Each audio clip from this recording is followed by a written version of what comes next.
Bienvenidos a todos los que nos acompañan de nuestra comunidad hispanohablante. Si usted necesita traducción al español, le invitamos que nos acompañe, y la señora Juanita Flores está disponible para traducir a través de línea telefónica. Le recordamos que si usted gusta hacer un comentario, pregunta o recomendación directamente a la Junta Directiva, lo puede hacer usando el signo de asterisco y el número 9 desde su teléfono. Esto le indicará que puede levantar la mano para dar su comentario. Para unirse a la traducción ahora mismo, por favor marque al número 1-669-900-6833 con el número de identificación 889-5905-1042 y use la clave 094-080. Toda esta información la puede encontrar en nuestra página de internet del Distrito Escolar, visitando www.ssfusd.org y busque bajo la sección de School Board Meetings. Muchas gracias.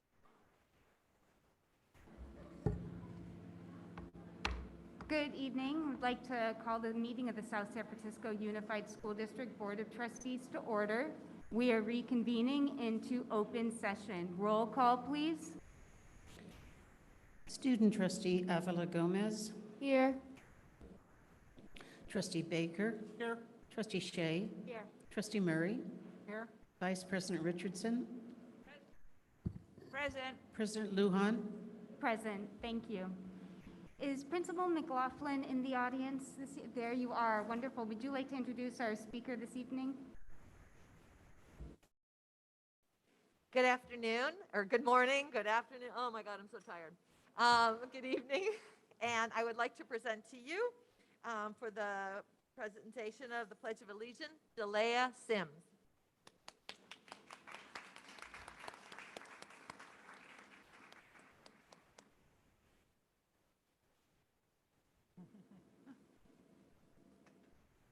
Good evening.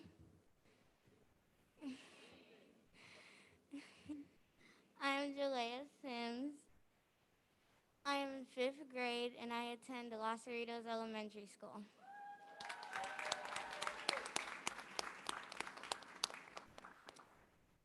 Now I'm going to do the Pledge of Allegiance. So put your right hand over your heart and please stand up. I pledge allegiance to the flag of the United States of America and to the republic for which it stands, one nation, under God, indivisible, and liberty and justice for all. Thank you. And I want to present the certificate of award to Jalea. And what you can't see is Jalea is also an incredible dancer. And she's been at Los Cerritos a very long time. Since what grade? What? All the way from kinder to 5th grade. So she has gone all the way through our whole grade level. She is an amazing, amazing young woman. I'm so lucky that she's here today.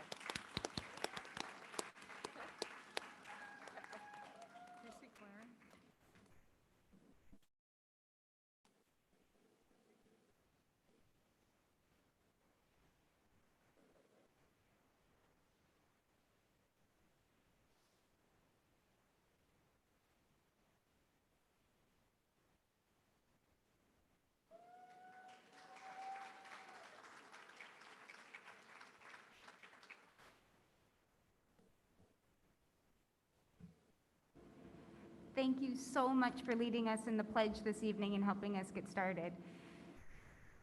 At this time, I'd like to share our land acknowledgement statement. We acknowledge that the South San Francisco Unified School District is located on the unceded ancestral homeland of the Ramaytush Ohlone peoples, who are the original inhabitants of the San Francisco Peninsula. We wish to pay our respects by acknowledging the ancestors, elders, and relatives of the Ramaytush community and by affirming their sovereign rights as First Peoples. All right, transitioning into reporting out from closed session. Thank you, President Lujan. Regarding item number 1, nothing to report out. Item number 2, nothing to report out. Item number 3, nothing to report out. And item number 4, nothing to report out.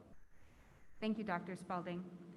Review of agenda. Are there any changes to the agenda this evening or any additions?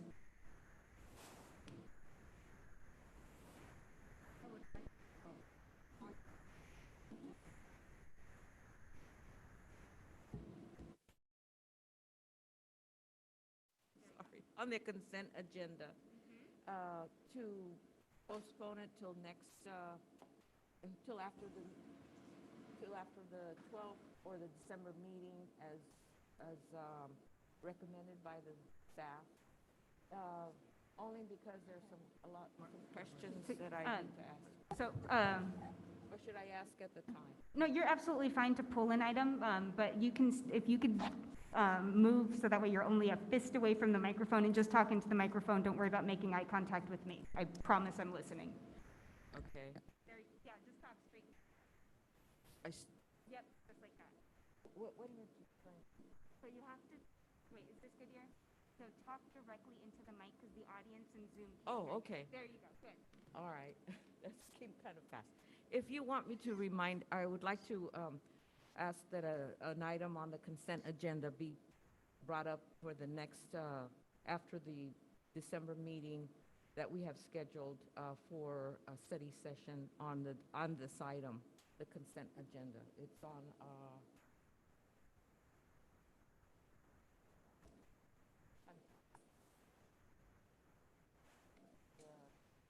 it's the naming of the Learning Center for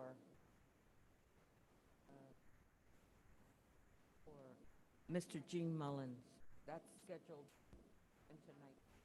So, Vice President Richardson, that's action item 1B, Resolution 2155. Is staff aware that we're supposed to delay the resolution? Did you want to speak to Yes. that more, Vice President Richardson? Yes, please. Yes, I would like to make a motion. Do I make a motion? I can't hear. What's she doing? So at this time, there's a recommendation to pull action item 1B, Resolution 2155, approving the City of South San Francisco proposal to rename the Community Learning Center. So there, I guess there is a motion to pull that item. Do we have a second? I'm sorry, to where? To pull the item and wait till December. After the December We do study have people session. here for that item. Yeah, that was my understanding as well. Pardon me? There are people here this evening for that item. For what? There are attendees in the audience who are here to support this item and speak on behalf of it. Oh, okay, they could still speak, I imagine. What's the, So I guess we'd all benefit from what it is you're thinking, or could you provide more information as to why you think we need to Well- pull this item? I just didn't want to, since the agenda is packed tonight, and we have a lot of visitors here, I was thinking that this could be better served at a future, after next month's meeting, that's all. It's a short delay. It wouldn't be a long, drawn-out thing. So, there's a motion on the floor? yeah, there's a motion on the floor, so do we have a second for this motion? Okay, seeing no second, the motion does not move forward. Thank you, Vice President Richardson, for your Thank you. insights. Okay, so seeing no other recommended changes to the agenda this evening, I believe this brings us to recognition awards.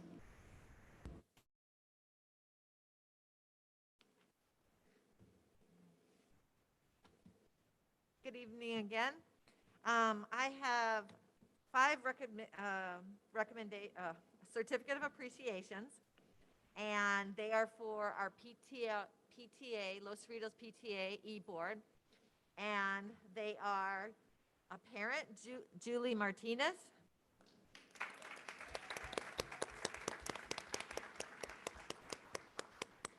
another parent, Cody Jang, the president,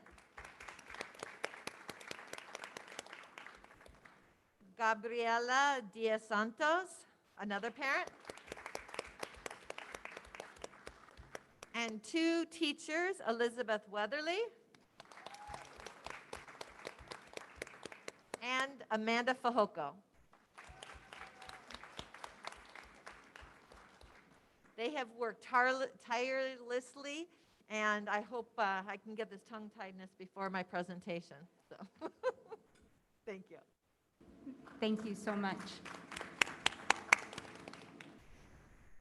Okay, this brings us to PTA Council Remarks. Mr. Sana?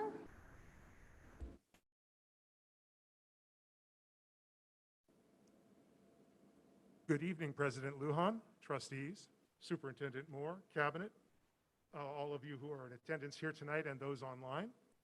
I wanted to start off my report tonight by thanking Trustee Baker and Dr. Spalding for doing their reports after the confusion of scheduling to our group last Tuesday. I appreciate that very much. I also want to thank Trustee Shea for her donation to the PTA Council. I hope our units are taking advantage of it and utilizing it. The lead-in by Principal McLaughlin was very, very, very well appreciated. The PTA Council has noticed that some of our units are experiencing some strong growth and new leaderships, and Los Cerritos is one of those. Cody's group is a very, very strong unit, and I really am very happy that the principal recognized and acknowledged that, because they have their stuff together and they're moving forward, and which is what all of our PTAs are doing. But I wanted to call that out because they are basically all new. And when you get a group of new people together to do this, and including the fact that it has teachers involved quite heavily, it leads to a very strong community at our schools. So I am very appreciative of the fact that the principal did acknowledge her entire e-board tonight. With that, that concludes my report. Thank you very much, Mr. Sana. Okay, I believe this brings us to Staff Association Representative Remarks, South San Francisco Federation of Adult Educators. Good evening. Good evening, Superintendent, President Lujan, board members, cabinet, and school community. I'm Elizabeth Bale-Stutz. I'm the newly elected president of the South San Francisco Federation of Adult Educators as of October 20th. I'm the new girl, but I'm here to introduce myself. Just to say hello to everyone and make myself known. So you'll be seeing more of me. Thank you.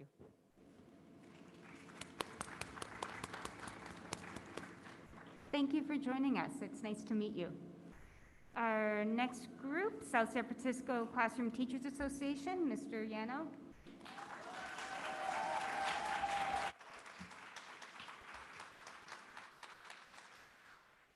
Thank you.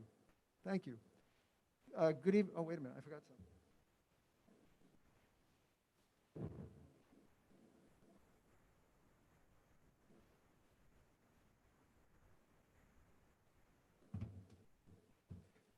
Good evening, Superintendent, President Lujan, board members, cabinet, and school community.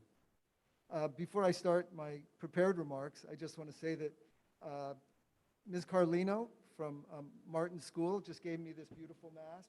Yesterday was Ruby Bridges Day, and I want to thank her and congratulate her for all the work that she does every year on Ruby Bridges Day. It's a beautiful, beautiful thing.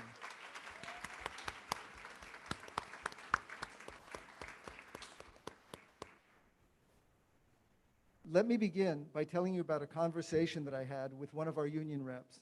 I asked her if I would see her at tonight's rally, and she said, no, I work as a nanny three nights a week, including Thursdays, so I will not be able to attend.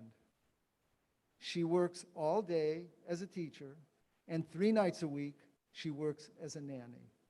This is a young woman who spends all day teaching children, a job that we know is the most important job in the world, and yet to make ends meet, she works 3 nights a week at a second job. She may have a weekend gig too. Many teachers do. We have many teachers in this district who have second and third jobs, babysitting, delivering meals for Grubhub, working at Target, all kinds of things. So here's what happens if you take away that teacher's measly 30 minutes prep period for a meeting. Even if it is only 1 day a week, that is 30 more minutes of work that she has to do outside of her working hours. And I can guarantee you that she is already doing many hours of preparation and correcting outside of the school day already. Do you think that you can keep tightening the screws, making this job more and more difficult to do, not compensate teachers for their time, and attract new teachers to this district? Administration, what are you thinking? Thank you. They don't need the sign. I have here a bag full of copies of some of the hundreds of emails that were sent to the board members and to our superintendent.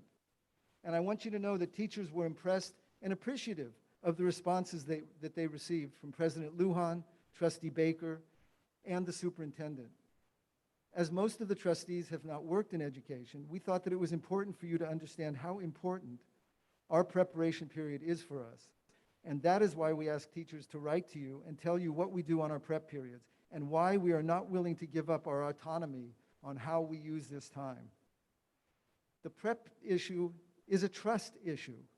When the administration of this district tries to impose on our preparation time, we feel disrespected and undervalued.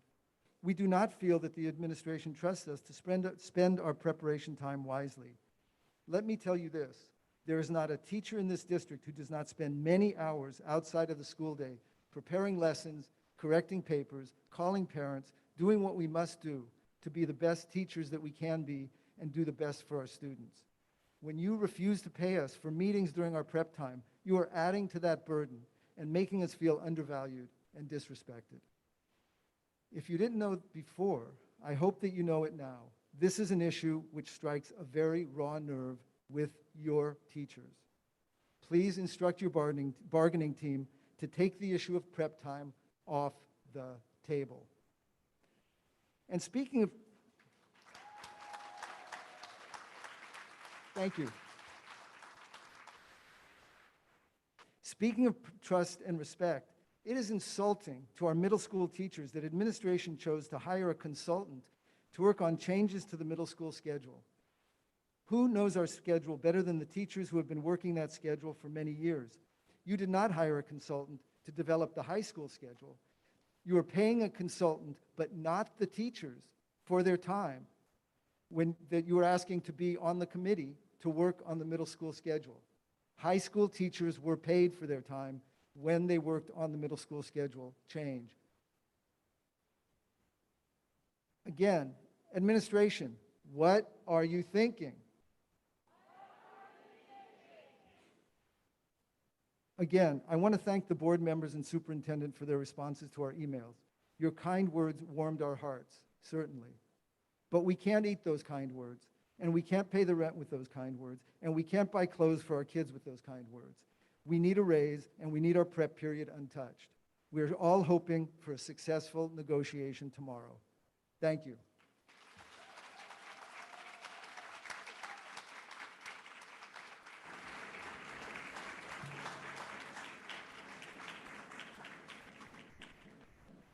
Thank you, President You're Yano. too kind.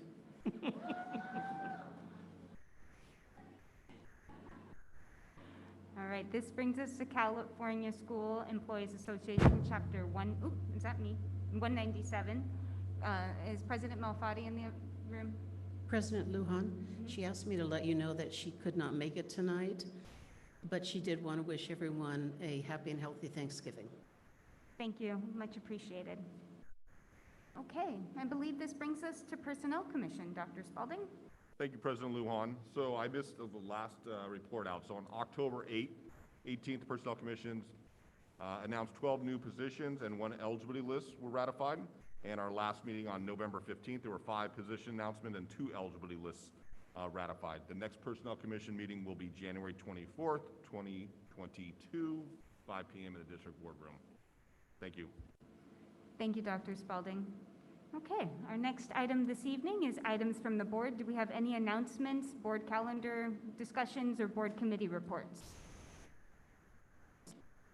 Okay, seeing none, we shall transition into the superintendent's report. Thank you very much, President Lujan. So first item I have is a vaccination update. I've shared periodic updates regarding the vaccination status in our district, and I'm happy to report that at this time, we have approximately 95% of our staff who have submitted proof of vaccination, so we're really happy about that. My next item is on gratitude and relationships. And so as we prepare for the Thanksgiving holiday, I wanted to take the time to acknowledge and express my gratitude to our community. Our community has not only come together and been working exceptionally hard to learn new expectations, new protocols, new ways to lead, provide support, communicate, cover classes without substitutes, implement health and safety measures, and also manage a myriad of things, all the while maintaining a can-do attitude. Yes, we know that we are in the middle of negotiations, and yes, the school board and I have heard from many of you about the concerns that you have and the perspectives that you have about what you believe the district leadership should be doing and why. And I want to say thank you for sending those communications. I know that the road in which we have traveled this last year and a half has been hard. It has been challenging, and yet we are all very proud of you for the work that you have been doing for our students, despite the exhaustion. Your willingness to try new things and to continue to provide extra support to our students in need is amazing. Now, I want to amplify something that I observed in about 90 to 95% of the emails that we received. I observed teachers who were advocating for their needs, were sharing parts of their story with us, and were communicating their struggles and their successes in some. But what stood out the most to me was the tone, the level of respect and professionalism, and the ability to articulate oneself passionately, respectfully, and kindly. And so I know that we have public speakers this evening, and all I'm asking as one educator to another, as one parent to another, and as a superintendent here, that we speak passionately, speak your truth, but please be kind with your words and try to refrain from personal attacks. In the last 11 years, I have learned a lot about our community. Even when we disagree or we're frustrated with one another, we still strive to operate in ways that are respectful and not hurtful. I also recognize that we have students that are watching us, and it's important for us to always model. At the end of the day, we all want what's best for our students, we want what's best for one another, and we have to live with each other when this is over. And I want us to always remember that we are people first and relationships really do matter. The next item I have is on Daybreak Parent Education, and so we are, thank you, okay. Okay, I apologize. Daybreak Parent Education presentation, we've established a partnership with Daybreak Health, and on December 6th from 7 to 8 p.m., we are going to be hosting Parent and Youth Mental Health webinar on youth anxiety. We've posted information in Peach Jar for our families. We'd love for you to participate and help get the word out. I don't know if many of you have heard, but Universal Transition Kindergarten has been championed by Governor Newsom and several lawmakers. It is a mandated program that will be gradually phased in over the course of the next 5 years until it includes all the state's 4-year-olds by 2025-26 school year. So Cabinet and our directors have begun attending webinars. We're gathering additional information on this and implications because there will be an impact to South San Francisco Unified. We will bring that back and share with the board and study it to determine what our next steps are going to be. And Mr. Yano already mentioned this, but Ruby Bridges Walk to School Day. I had the great privilege, along with 3 of our trustees, 3 city council members, 1 county board member, the County Office of Education Superintendent, representatives from AAA, many of our staff members and our students, and State Senator Josh Becker, to participate in the Ruby Bridges Walk to School Day event that occurred yesterday in honor of November 14th, now being a statewide day for all children in California to walk to school in honor of Ruby Bridges. I must say I was amazed at the large turnout. There was a presence of police to ensure student and staff safety. There was joy and happiness exhibited by students, staff, parents, and community members. And again, the way our community came together to show support of our students who led this effort several years ago and who continue to push for this to become a nationwide event. I too want to acknowledge and thank Mrs. Deborah Carlino for her ability, yes, for her ability to inspire our students to learn deeply, to ask questions, and to push for change when they see and can recognize that the world can be a better place.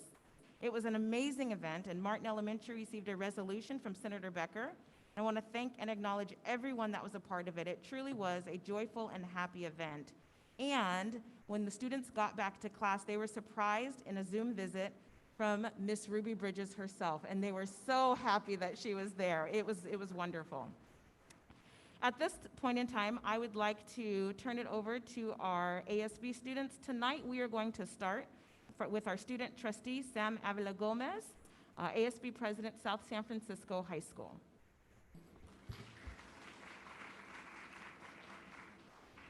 Good evening, community. My name is Samantha Avila Gomez, proudly representing South San Francisco High School as ASB President and on behalf of all SSFUSD students as Fall Student Trustee.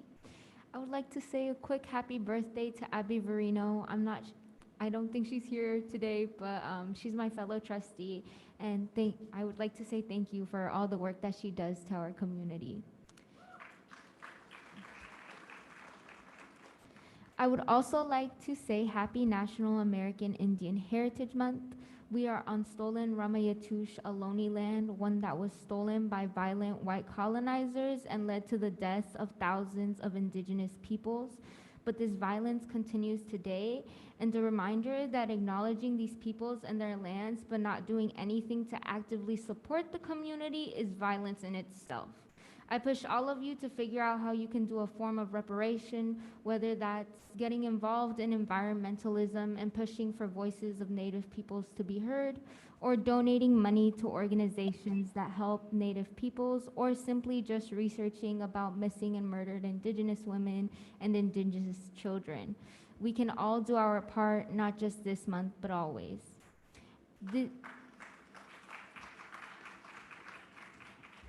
This leads me into my ASB Events Report. Next week, our club Students for Change and our School Culture Commission plan on having students dressed in red on Monday to stand in solidarity with missing and murdered Indigenous women, and Tuesday we will wear orange for remembrance of all children who were tortured and died in residential schools. We will also have posters around the school educating students about missing and murdered Indigenous women and the struggles Indigenous children face.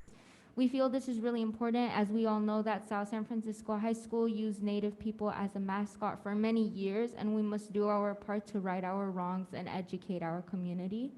We plan on doing this next week as we head into Thanksgiving break, a holiday that marks violence against Native people. Bringing it back in time, on October 29th, Friday, we had our annual Haunted House and Pumpkin Fest. They were both very successful events. Our haunted house went on until 10 p.m. and more people wanted a tour of Annabelle's Haunted Mansion, which was really just our auditorium. Our Pumpkin Fest was successful, and many of our high school students played the games we had right outside of the auditorium.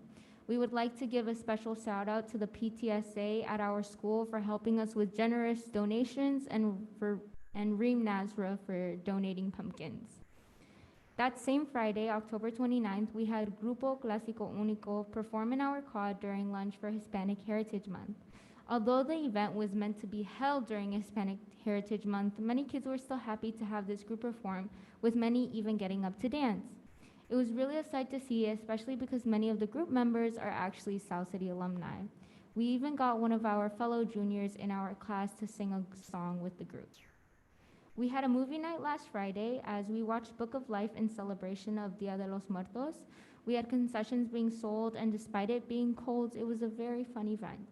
Thank you again to the PTSA and Mr. Wong, our assistant principal, for their generous donations to make this event happen. For those who don't know, October is Breast Cancer Awareness Month, and we had a pink out game on the last game of October. We sold pink palms and pink wristbands, and we were able to donate these funds to research going towards breast cancer awareness and able to cheer our team to a win. When we return back on November 29th, we will have a fall sports lunch rally throughout the whole week. We will be celebrating our fall sports during lunch. This includes girls volleyball, football, girls golf, and girls tennis and cross country. We want to recognize our fall sports and especially our seniors. We hope to have a week full of lunchtime activities with each sport on each day. Our animal rescue club has been going on many field trips this past few weeks as they've been going to shelter to help the animals. Our Avid program had their annual taco feed on November 5th, this November 5th, Friday. The event was successful and there was a long line for tacos, quesadillas, and tortas, and these funds help our Avid program continue. And it's an important program because they help warriors go to a 4-year university for a brighter future. And our Earth Club has still been working on their outdoor learning space. This outdoor learning space has tables, had native plants, and the goal is eventually to grow food that again will be donated to Mission Meals Change SSF to feed families in the east side of South City. They are in need of funds, so if anyone can please click the link in their Instagram bio at ssfhs.earthclub. Please donate if you can. Due to a facilities mistake, all of Earth Club's plans had to be uprooted, which cost them lots of money. The project has been put on pause right now, and our kids deserve better. These projects are trying to make South City more eco-friendly, and they shouldn't be barred because of costs. And also a reminder that climate change harms poor communities of color the most. Our Key Club went to Six Flags for FRN on Saturday, October 23rd, and they had to get service hours in order to go on this trip, so they definitely deserved and worked for it. And our Lady Warriors are holding a her drive that ends next week. If anyone can donate any hygiene products, please do so to our main office. They'll be donated to South San Francisco Cemeterian House Safe Harbor Shelter, and all of these hygiene products will be then given to women. Sports, our football team had our last football game of the season against our rivals Elko. The annual bell game was a lot of fun, and we had a heavily decorated section with lots of blue. Good job to our Warriors, and I'm excited to see the results next year. Our winter sports have had tryouts and even are starting scrimmages already. Both boys and girls in soccer, as well as girls and boys basketball, have hit the ground running, and we are super excited to see what this season holds for our athlete Warriors. Our Warriors band and color guard have had their last competition this Saturday in Lincoln High School in Stockton. Best of luck to them. Our drum major Isaac Laura actually placed for conducting in the last band competition.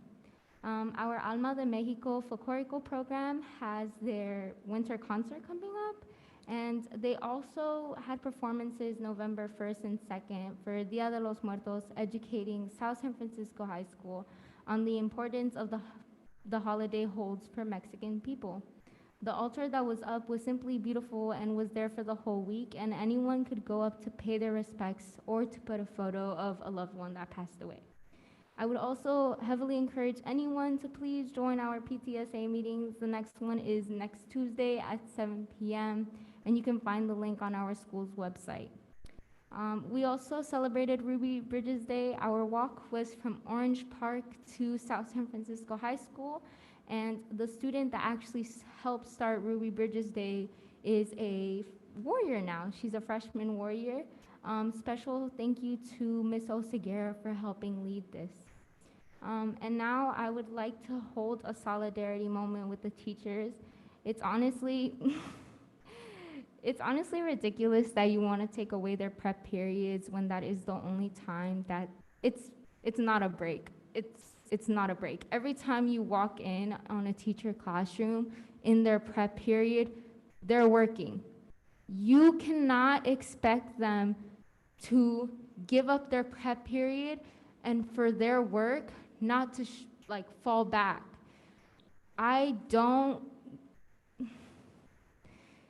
There is so much respect I have towards our teachers. They taught through a pandemic. They taught through long distance learning. They're still teaching through a pandemic. They have held negotiations with you all, and for you all to finally come up to them and be like, you know what, we're gonna take your prep away. It's ridiculous. It's utterly ridiculous. I can't believe it. I just can't believe it. I started going to SSFUSD when I was in the 1st grade, and if I go to Spruce Elementary, I can't find a single one of the teachers that I had since then. Why? Because they all left, and I don't blame them. I don't blame them. Go to a district that pays more, because here, how can our teachers barely survive? You ask so many teachers, and they have to have a waitering job. They have to have a babysitting job. They have to have some form of a second job to be able to pay rent here, to be able to survive, to be able to live here. And over again throughout middle school, so many of us have asked our teachers when they told us about this, why haven't you left to another district? They said, we stay for you. We stay for the kids.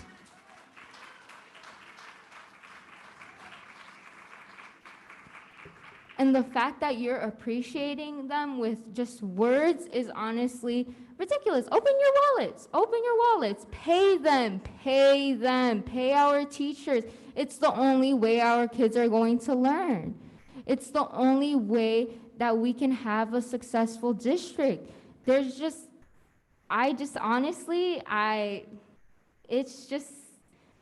so sad to see. It's so sad to see. And our teachers deserve better. You can't expect them to you can't keep pushing them and just calling them superheroes and then calling it a day. No, their day ends at literally what? Midnight? Past midnight? You're up grading papers, you're up making lesson plans, you're up thinking about your kids. Teachers are tutors, they're educators, they're lesson planners, they're counselors, they're nurses, they're everything in one. Pay them more.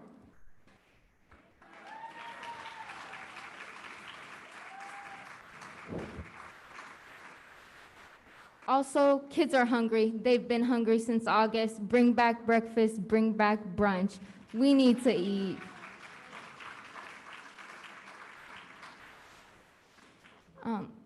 And on another note, also our athletics department, we still have not gotten a deposit into our athletics department.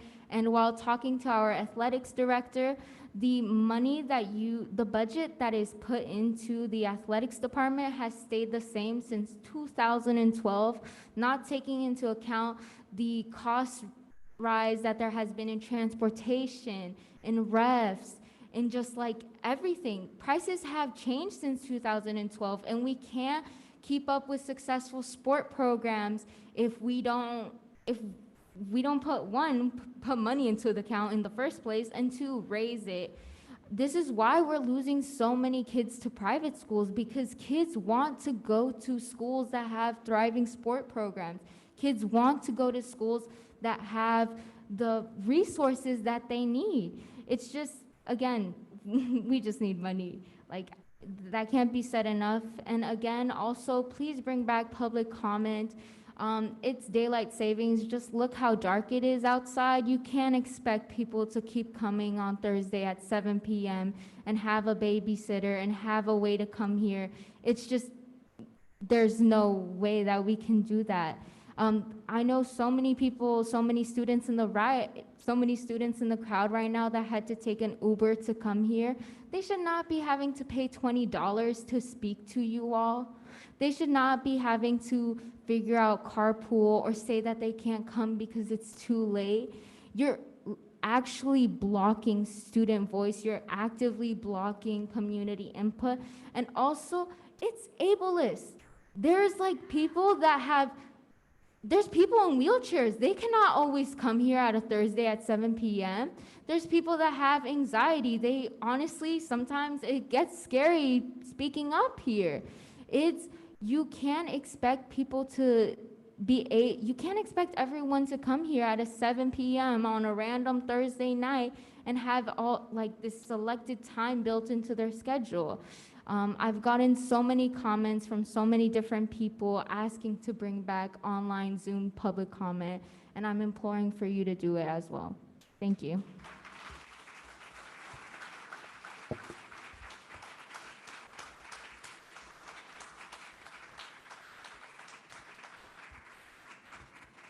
And next, it's really my pleasure to introduce ASB Secretary from El Camino High School. Forgive me in advance, Malia Tuimavave. How did I do? Yeah, that's right. Thank you.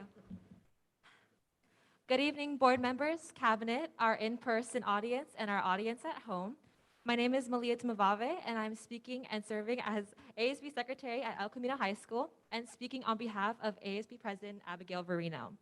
I hope you're all doing well and staying safe, and that we continue to uplift one another with gratitude as we are nearing Thanksgiving and the last month of the year. We would like to start by giving a very big shout out to our performing arts teachers, Ms. Stewart, Mr. Galila, Ms. Stevenson, and all the performers bringing back the fall musical to El Camino. The Little Shop of Horrors is premiering as we speak, but shows are still ongoing tomorrow, Friday, November 19th at 7 p.m., on Sunday, November 20th at 7 p.m., on Sunday, November 21st at 2 p.m. for the closing show. Purchase your tickets online for $10 students and $12 general admission or at the door. Fall sports have officially concluded, and all our senior athletes received a very special senior night. It was amazing to have our students' families back in person and celebrating their students' respective accomplishments. The winter sports season has officially commenced, and we are so ecstatic to cheer on and support our Colts. Homecoming 2021 was a huge success, and we would once again like to congratulate our senior class of 2022 for winning homecoming. Our outreach team held a staff and students Halloween costume contest on October 29th during lunch, and there was a great outcome with great spirit. On the same day, we decorated the football game for a pink out night in honor of Breast Cancer Awareness Month. Lastly, last Friday, November 12th, we sold Spam Musubi after school, and all profits are being donated to a Native American organization. With Thanksgiving fast approaching, our student leaders are spreading the messages of gratitude from our student bodies starting next week. On Monday, November 22nd, and Tuesday, November 23rd, there will be a table to write affirmations to teachers and staff affirmations at the red stage. A Google form is also available for students where they can write messages. Each affirmation written will be shared to the staff member on the week of December 13th. Wintergrams are making a comeback along with the special Santa meet and greet photo booth where students can take a picture with Santa for free. The Student Drama Open Platform, or otherwise known as the STOP program, has officially begun its second year, but first in person. This student-led program leads alongside of Rape Trauma Services, RTS, to help facilitate group forums and educate on sexual violence prevention. We are excited for this year ahead, and the first two forums have gone successfully, leading the topics of violence in the media as well as intersectionality. And to end my report, I would like to mention that we, the students of El Camino, firmly stand in solidarity with the teachers and staff of SSFUSD. We are begging that you please listen to them tonight and use your power to take action. We truly love, respect, and deeply appreciate all of our teachers. And with that, thank you. And with that, if there are no further questions or concerns, I would like to thank you all for your undivided attention and conclude my board report.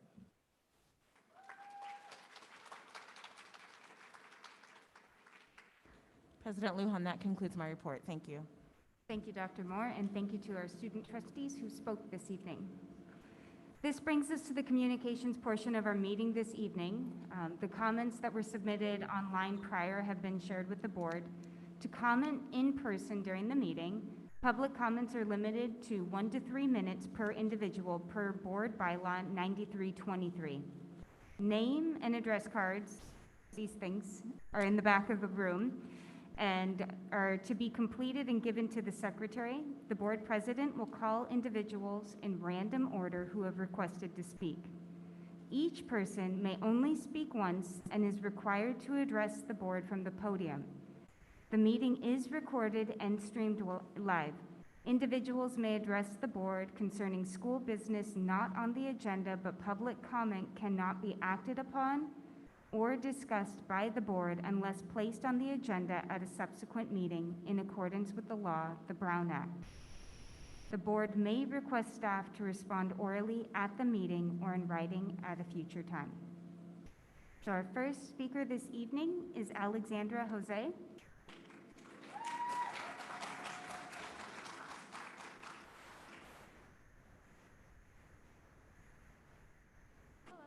Hold on, sorry. Okay. Good afternoon, board members, President Lujan and Vice President Richardson. My name is Alexandra Jose, a junior from El Camino High School, and I'd like to speak on behalf of the teachers within the district who so far have survived working on insufficient wages and those who could no longer afford it. When I'd gotten a bad injury a few weeks back, my teachers, including my anatomy and physiology teacher, Ms. Smith, and my AP Lang teacher, Ms. Stewart, were always willing to support me and help me out.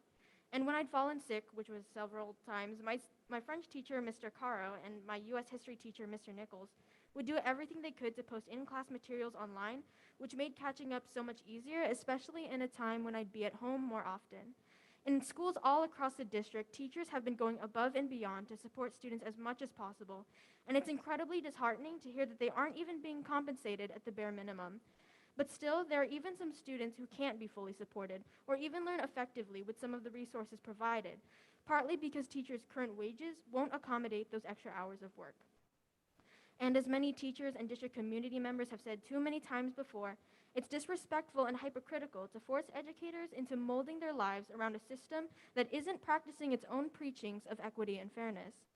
Most of the students in this district, including myself, have seen or been taught under at least one teacher who stayed for only 3 years or less.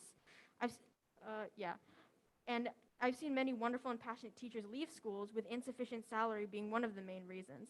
And it's been a recurring trend that should have stopped long ago. If the district board won't recognize how much an inefficient salary directly affects teachers' motivation and efforts, then they should at least recognize how much a teacher's efforts matter towards student achievement. Thank you for your time, and please consider having more eyes on this issue as it will affect students and teachers' academic futures for the years to come. Thank you. I yield the rest of my time.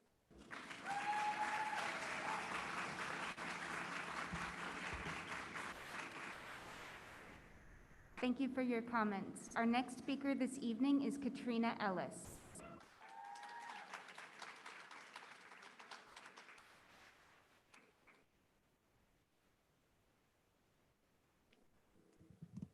Good evening. Sitting here, we were thinking that the worst thing you could do to make us angry was to try to take our prep. Like the one thing that will unify all teachers is taking away our prep. And then you spoke to us like misbehaving students. And speaking to us that way is not the way to cultivate a positive relationship based on respect. By speaking to us in a condescending tone, it is obvious that you see a power differential. And you know what? You're right, there is a power differential. You all are management. We are labor. You only have power because we assent to give you power. And we are taking back your power to exploit our passion and to abuse and disrespect our expertise. I specifically said in my email to you all, listing the literally hundreds of things that I have to do in 1 week, that though many of the responses that teachers have been receiving said that we are not trying to take away your prep, that is false. One, you are, for middle and high school, lowering our prep to 30 minutes, the rest of which would be other duties as assigned, whatever that means. And secondly, by allowing meetings that are not, that are somehow student-centered to encroach upon our protected time could ostensibly lead to us never having paid and protected time to prep, to grade, to do all the things that we do in that time. We have heard that the bargaining team from the district has said that it is too much time to give high school and middle school teachers 82 minutes.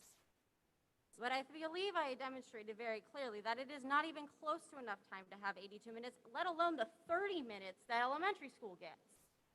30 minutes is not enough for them, and they have 30 kids. I have 170 students. You really think that 82 minutes is enough, and then you want to lower it to 30, and then you want to let meetings encroach on that? I do not think that this is the respect that we are being asked to give to you. We do not owe you respect. We give it when it is earned. Thank you very much.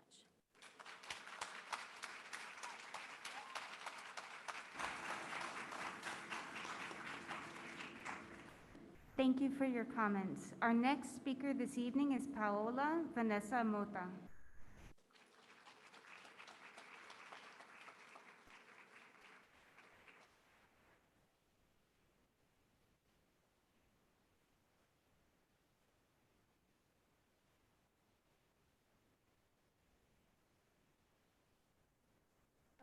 Hello, my name is Paula Mota. I'm the senior president at South San Francisco High School, and I've seen the impact of the lack of funds that has had on our schools.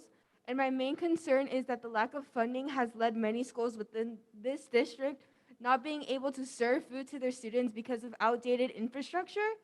We have seen many schools unable to serve breakfast and having extremely long lunch lines. While students have sent you emails, you have responded with a solution that is still in process. The need for food still continues to exist while your solution is taking time to execute. We must find temporary solutions to a problem like this. Solutions like having culinary arts students who have received food handlers permits to serve food. Students can do this job, but they should be rewarded by receiving field trips or receiving items that culinary classes need. Additionally, we can make use of the brunch cart used at South San Francisco High School. This cart can be run by culinary arts students during the 9-minute passing period and flex AM period. The use of this cart can be used to shorten the long lunch lines and serve people breakfast. Please take these suggestions into consideration. Food is vital to adequately perform as a student, and some students do not have food at home and rely on food that is provided by the school. And I didn't add this to my speech that I wrote down, but I think that it's I think we need to bring public comment back, because I shouldn't be wasting $20 to take an Uber here when I get paid $220 every 2 weeks for my job. That is money from my college and my savings that is getting taken away. Anyways, thank you.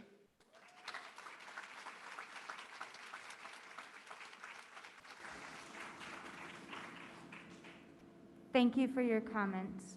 Our next speaker this evening is Andrew Pta.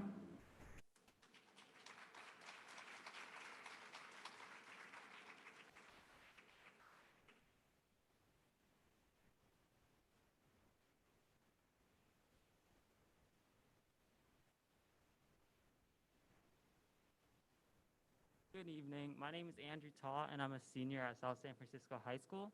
I first just want to start off by thanking all of our teachers. I honestly love all the work that you guys put in.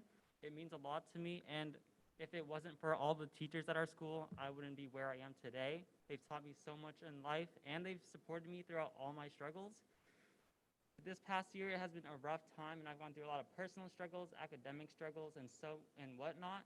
However, if I wasn't coming to school and talking out and reaching out to many of my teachers, I would be struggling a lot more than I would be right now. And first, I just want to mention that the superintendent said that we all are people first and that we all should have a level of respect. However, I think that this board needs to respect these people, these teachers, and these humans and their right to live, to eat, and to support themselves and their families. I think it's super important that all people have the right to sustain themselves, and if they didn't, all our teachers would leave, and then what school would we have today? I've seen throughout all my years of this district since kindergarten, many teachers leaving yearly based on their annual salaries.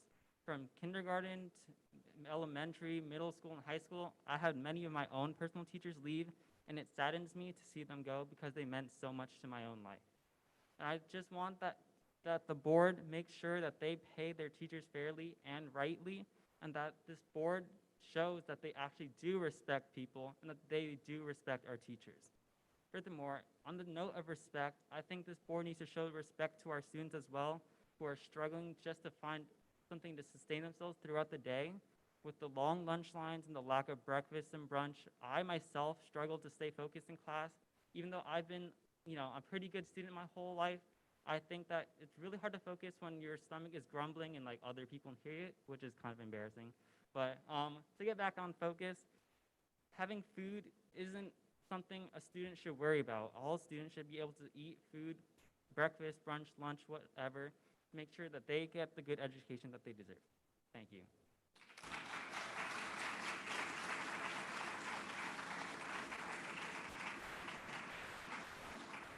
Thank you for your comments. Our next speaker this evening is Phil Naranjo.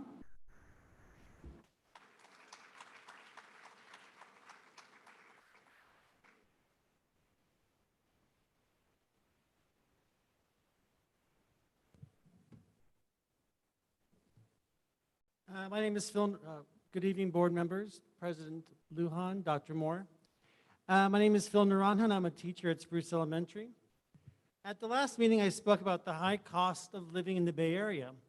Well, it's gotten worse since then. The gas station I referred to on the corner of El Camino Real and Westboro has just went up 30 cents since the last time I spoke with you.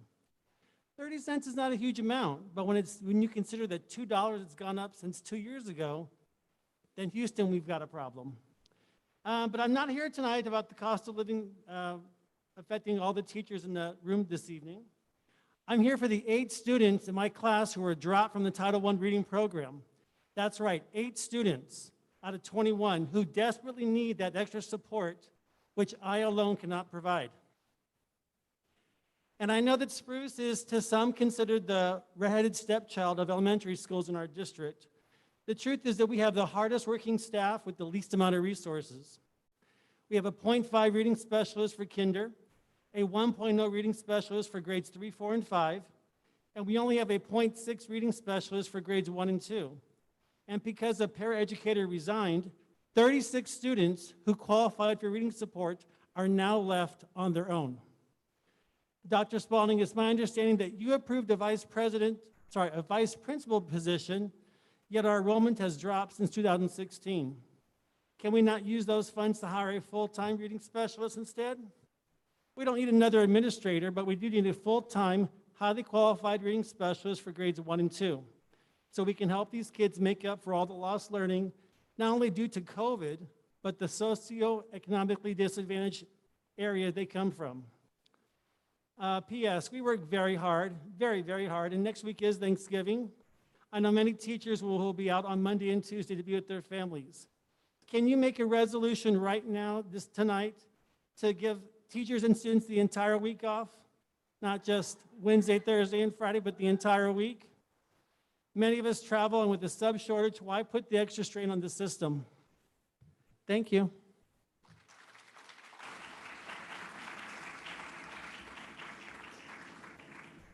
Thank you for your comments. Our next speaker this evening is Allison Light.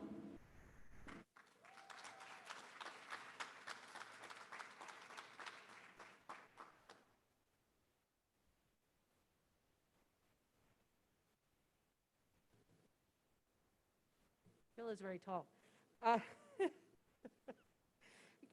Good evening, President Lujan, trustees, Superintendent Moore, and community. As is clear from our communication this week by email, you are all well aware that teachers work far more hours than our contracted time, and for the most part, we're okay with it because we really do enjoy watching our students respond to our lessons. However, when representatives from the school district say respect, when they say appreciate and value and pride, but their actions show that I am not trusted to use my time effectively, that my time beyond contract hours is not worth paying for, and when I am treated with a lack of respect for my professionalism, I'm extremely disheartened. To maintain the great programs and excellent education that our students benefit from, we must prioritize teachers.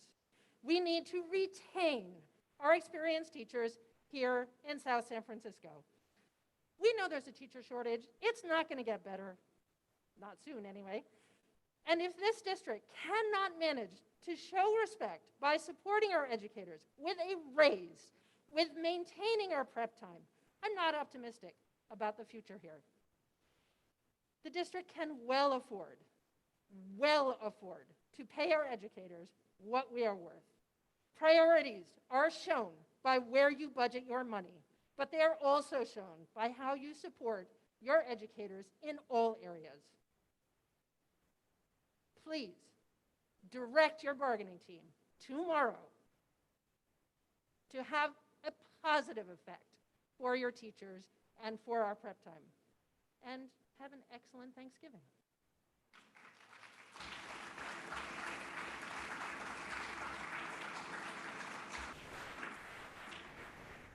Thank you for your comments. Our next speaker this evening is Tim Hokanos.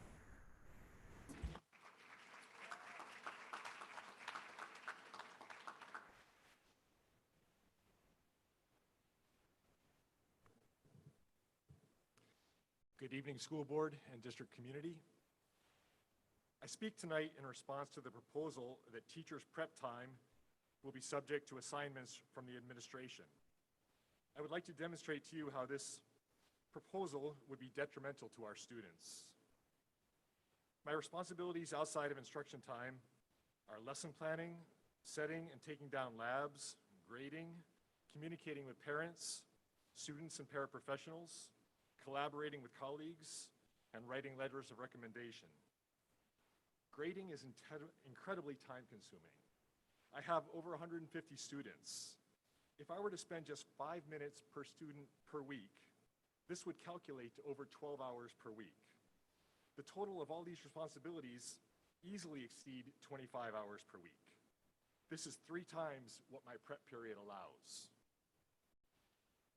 As a result, I am often in my classroom an hour and a half before class starts and an hour and a half after it ends.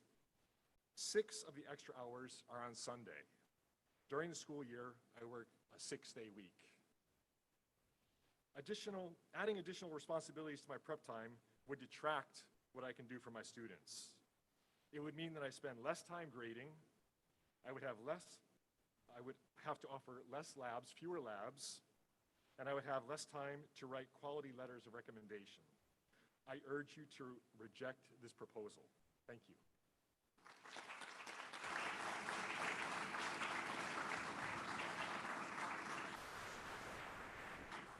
Thank you for your comments. Our next speaker this evening is Thomas Blockberger.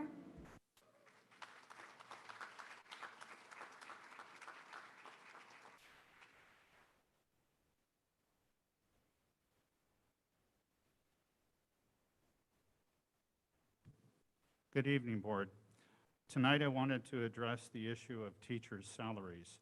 I'm sure that many of you have heard the recently released annual inflation rate by the Department of Labor.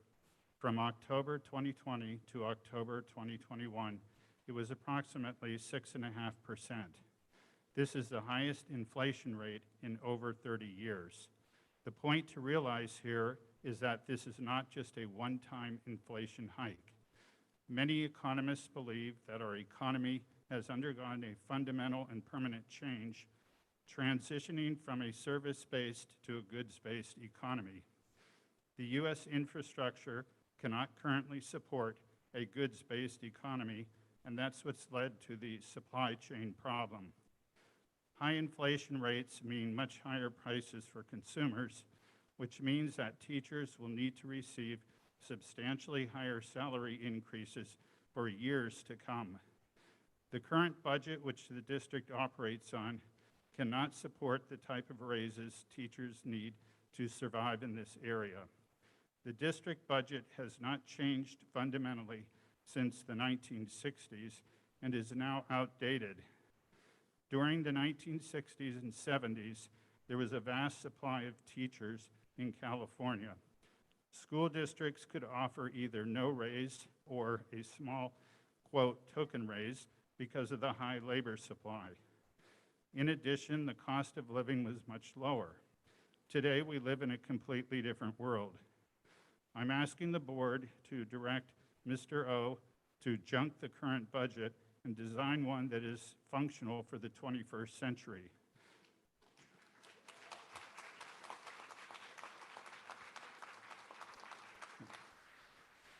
We need to try and get spending on salaries and benefits to move up from the 80th to the 90th percentile. This can be done by slashing programs.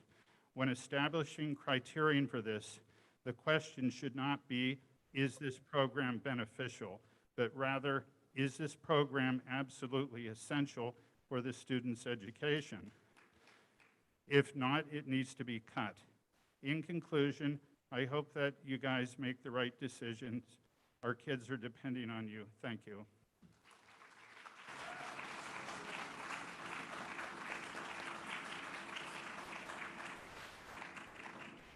Thank you for your comments. Our next speaker today is Luisa de Vera.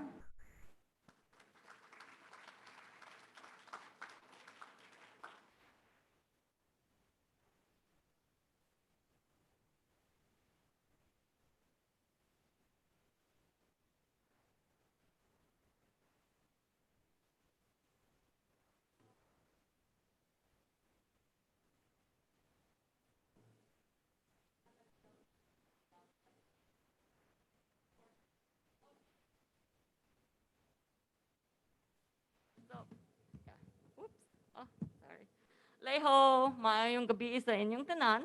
My name is Luisa de Vera. There are two things that I would really, oh, I'm sorry.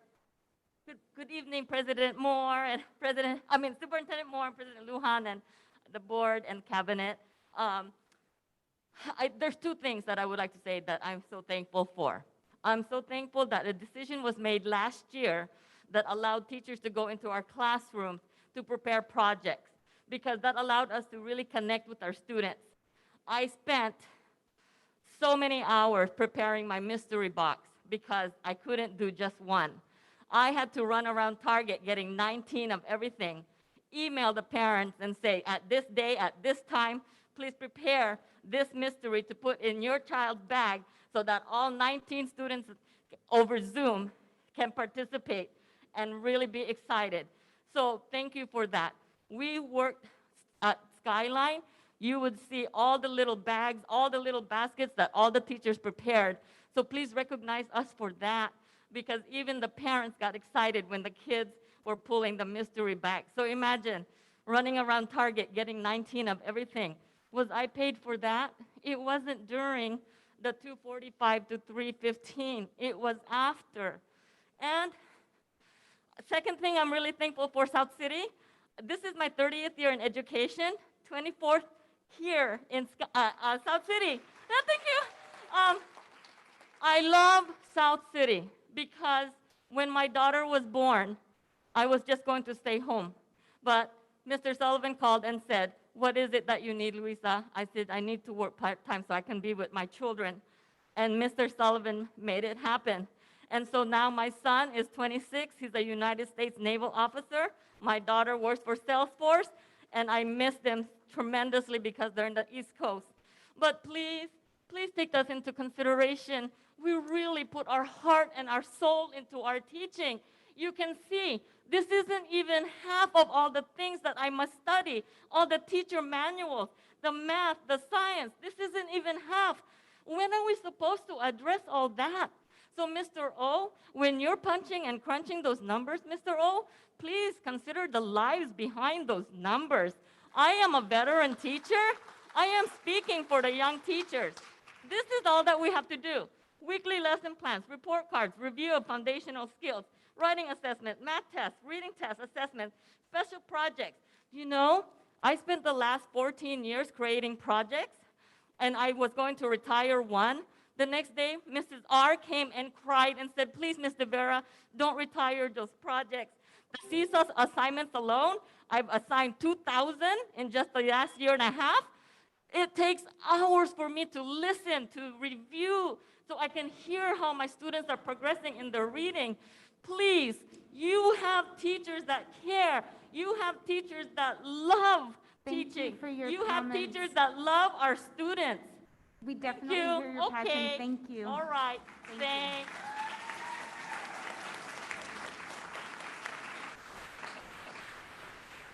Sorry. See, like my basket.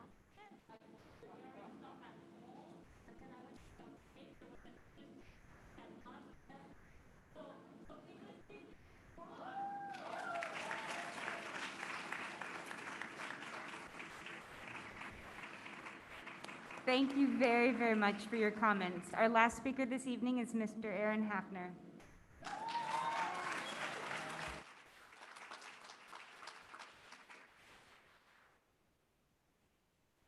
Hello, board. Hello, cabinet. My name is Aaron Hafner. I'm a sixth-year teacher, and I teach math and computer science at El Camino High School. And I'm here mainly because I feel like you've gotten a lot of different sources of information over the last couple months about salaries and budget. And as a math teacher, I'd like to tell you that numbers do not lie.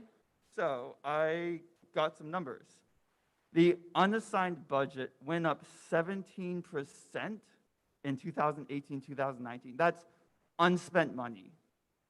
Your salary went up 8% in that year. Ted O, your salary went up 12.6%. That's pretty good. So I would like some of that money. It's unspent. It just sits there. And I think everyone here would as well.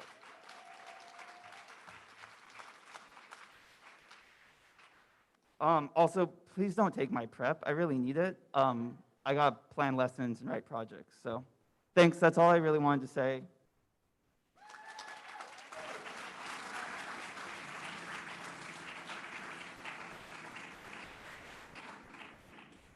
We'd like to thank everyone for your comments this evening. At this time, I do not have any additional speaker cards, so we'll transition into the presentation, but I do also want to be mindful. We have 13 minutes till, no, longer. We have longer till break. Okay, perfect. All right, so our presentation this evening, we have a teaching and learning presentation for Los Cerritos Elementary School. President Lujan, I'm sorry. Oh, yes. I think we're going to need to take a break in 13 minutes, and we aren't certain that the teaching and learning. Okay, so that's what I was asking about, the sorry. break. Okay, no, that's totally understood. So Principal McLaughlin, we have to take a break for the captioner at in 13 minutes, and I don't want you to be rushed in your presentation. Don't worry. I never take as much time as, I don't need 15 minutes. Okay. I'll be Okay, fine. then we will trust your judgment. Let's see. I'll go slow, I swear, Mr. Ira. Yeah. I always talk too fast, Yeah. and I did take my mask off because I feel that it will calm me down and slow me down right now. And I think I'm the last speaker for this microphone today. Good evening, Board of Trustees, Dr. Moore, Cabinet, Los Cerritos community members, and South San Francisco community members. My name is Beth McLaughlin, and I'll be sharing about the best little school in the district, Los Cerritos.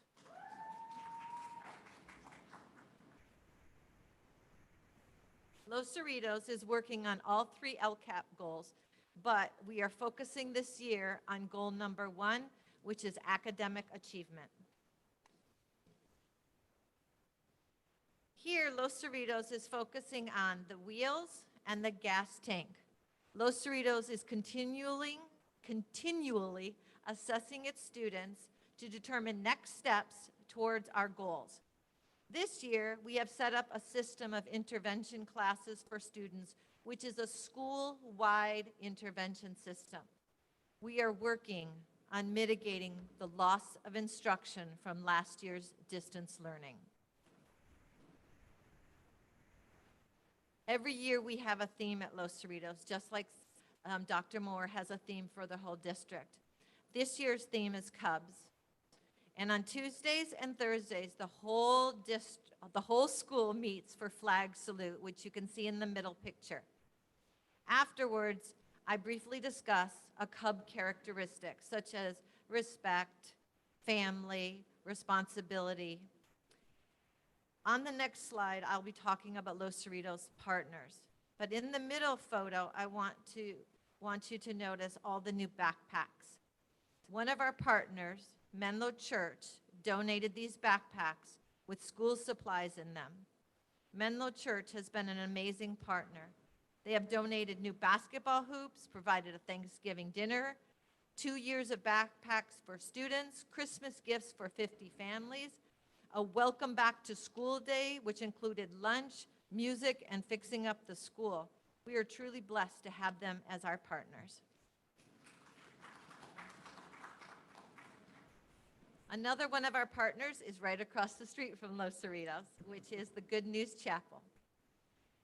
This year, they provided donations that enabled any teacher who wanted to have a new carpet, which you can see on the right photo there. They also opened their building for the PTA to hold its book fair. Otherwise, parents and students wouldn't be able to pick out the books together, because if it was on campus, it would have just been with the students. I would also like to talk a little bit more about our PTA. They hold monthly events. The first event was Color Day, where the students of each grade level got a color. The PTA also provided Mardi Gras beads of that color. The next month's event was Aloha, and students could wear island wear, which you can kind of see in the middle photo there. And the PTA also gave them leis to wear. The last, most recent event was Costume Show, which was the Friday before Halloween and Dia de los Muertos. oh, wait a minute. I also want to say that the PTA meetings and ELAC Site Council meeting are all online. Before I go any further, I just want to say thank you again, Cabinet, Dr. Moore, Board of Trustees, for our refurbished blacktop. I know it was really tight, Mr. O, but it has made such a big difference. We are safely able to run and jump and play on the field, and it looks wonderful. Come over and see it anytime.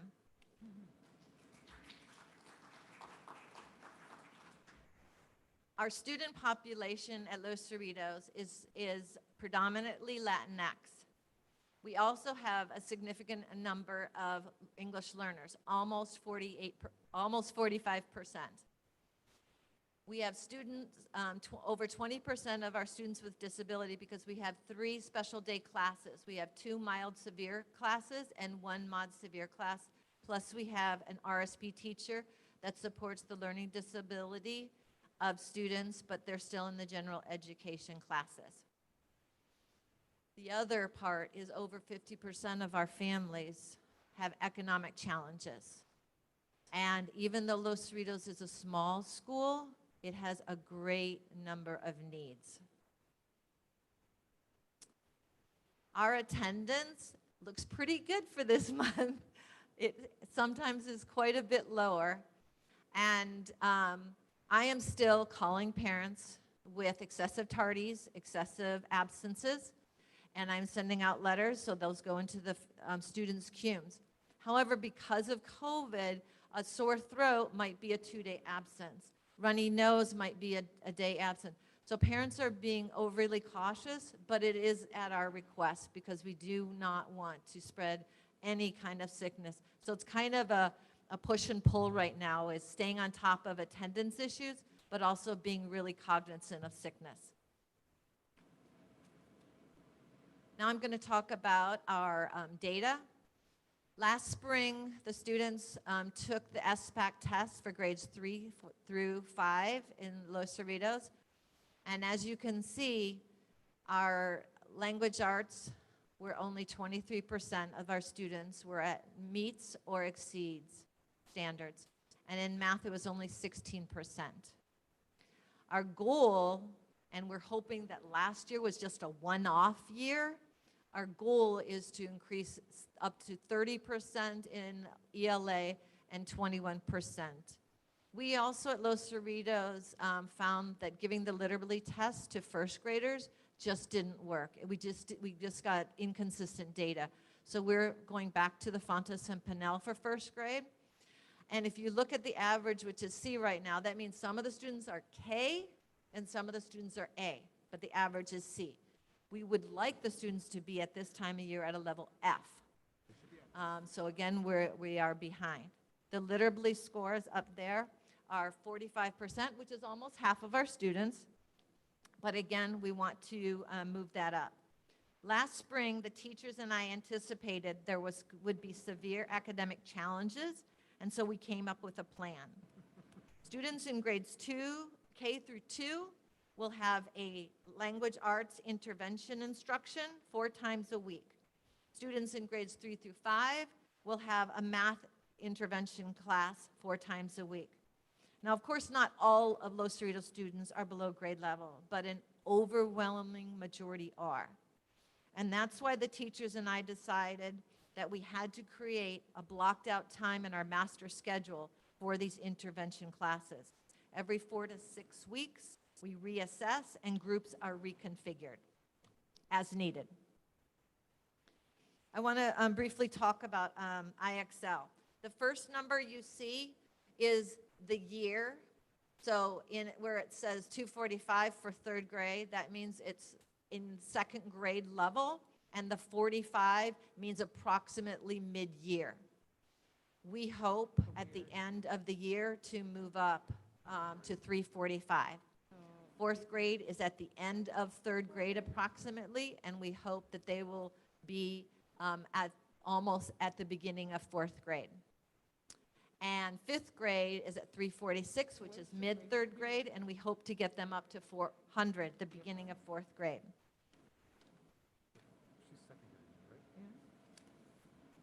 Now I'm going to talk about our goals. We have two goals, one for language arts and one for math. And our language arts goal is to move from the 23% that we have in language arts up to 30%. And we know we have to start with our youngest students, which are our kinders. And so we have, as I mentioned, created a language arts class for intervention for the students. It's predominantly with phonemic awareness. And phonemic awareness is where we are talking about rhyming words, changing the beginning, changing the end of the sound. We have found that many students at Los Cerritos actually have very good or average reading comprehension, but their decoding skills are just not there at all. And so that's what we're focusing on. With the additional money from the ESSER grant from the federal government and from our Title I money, we are going to submit a proposal that we hope you approve next meeting, which will allow us to have sports for learning. And this will give the students additional socio-emotional support, but it also gives teachers prep time. So instead of having 30 minutes of having PE, these people will provide that, and that will give the teachers extra time because we are having them do extra work this term with these intervention classes. Okay, and the math goal is to move from 16% to 21%.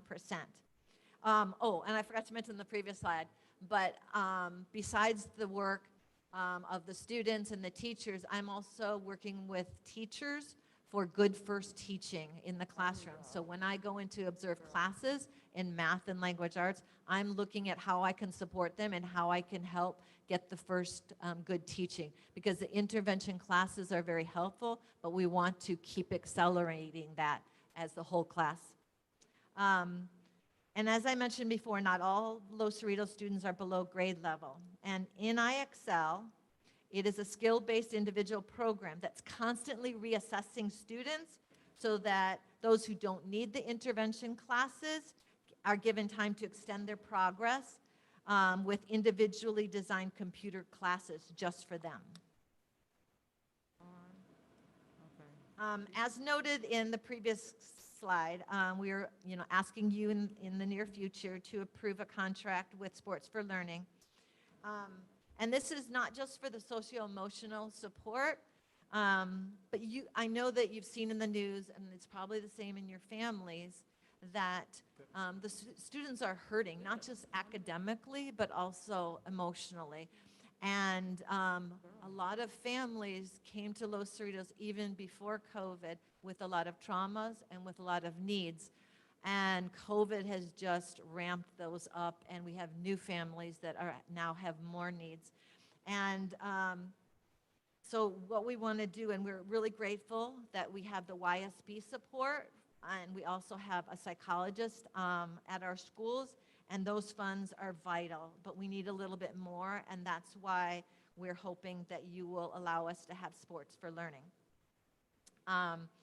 And I want to also say one last thing is that this not only benefits the students, but it also benefits the teachers, because after the first month of school, everyone in Los Cerritos, and I'm sure it's not just Los Cerritos, I'm sure it's every school in the world, is feeling exhausted after 1 month. And we're in this cage, and all of you feel it too. The COVID cage is just pressing and pressing and pressing, and we have to get our students academically moving quickly because they lost so much, and we're also helping them socio-emotionally. And this is the reason that we are in education, because we love those little kids, and they are worth this effort. And I just want to say thank you, and if you have any questions.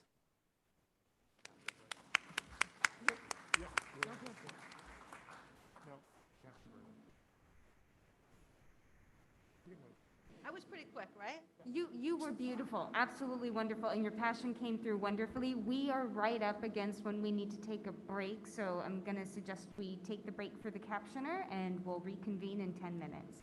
Thank you for your presentation.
Sorry, that was super loud. Good evening, everyone, and welcome back. Thank you, Principal McLaughlin, for hanging out with us through the break and hanging in there. At this time, I'd love to turn to my fellow trustees and see if we might have any questions or comments. Trustee Murray. I stunned them into silence. I don't really have any questions, but thank you very much, and I'm glad that the blacktop, from the picture, it looks great. Very exciting. Yes, And- we definitely are. And it was so fast, right, Mr. Oh, it was like weeks. We got it done weeks.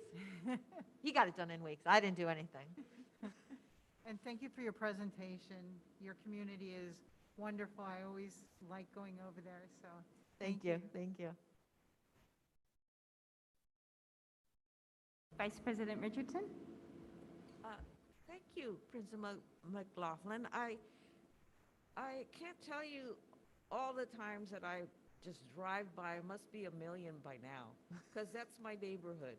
And Los Cerritos has lifted its whole image to everybody, and that nice, marquee, the electronic sign. I'm waiting for all the nice things you had in the vinyl to transfer. Is there any time when we're going to see that anytime soon, or? We got an email today because we've been kind of wondering ourselves, when will we have it set up? And they're going to give us our passwords. They might have already sent me the email tonight. So that should be getting going, yeah. Great. And I'm happy to see the attendance in the 90s. That speaks volumes. I mean, if you show up, you're going to pick up something. I could see that students are struggling, but I just love the interventions that you have in place every 4 to 6 weeks. That just spells to me that you're on top of things. And every time I was there the first day of school with Mr. O, and everybody seems to have their running shoes all the time. But I appreciate all your efforts, and thank you so much for your presentation. Thank you so much.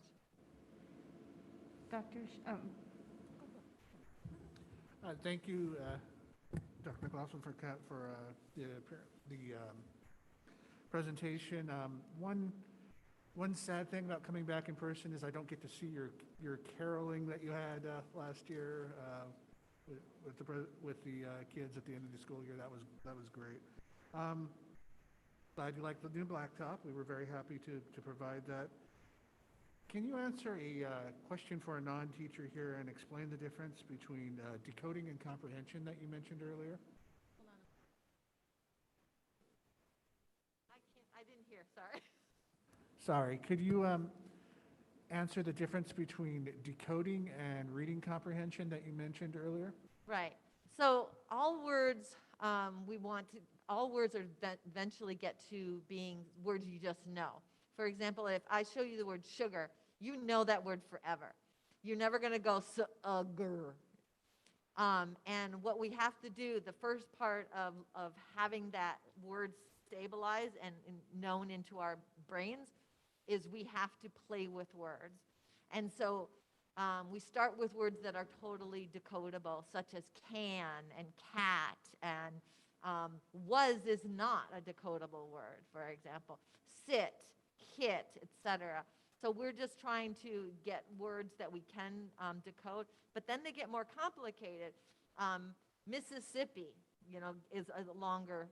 But we have to teach the students how to decode those and learn the rules and learn the exceptions to the rules and how they have to memorize certain words over and over and over. And so even a fifth grader is going to come across a word that isn't like can, that's a really easy word. They're going to have to use their knowledge of words. And so we are actually teaching students even nonsense words. So we might change from lot to mott.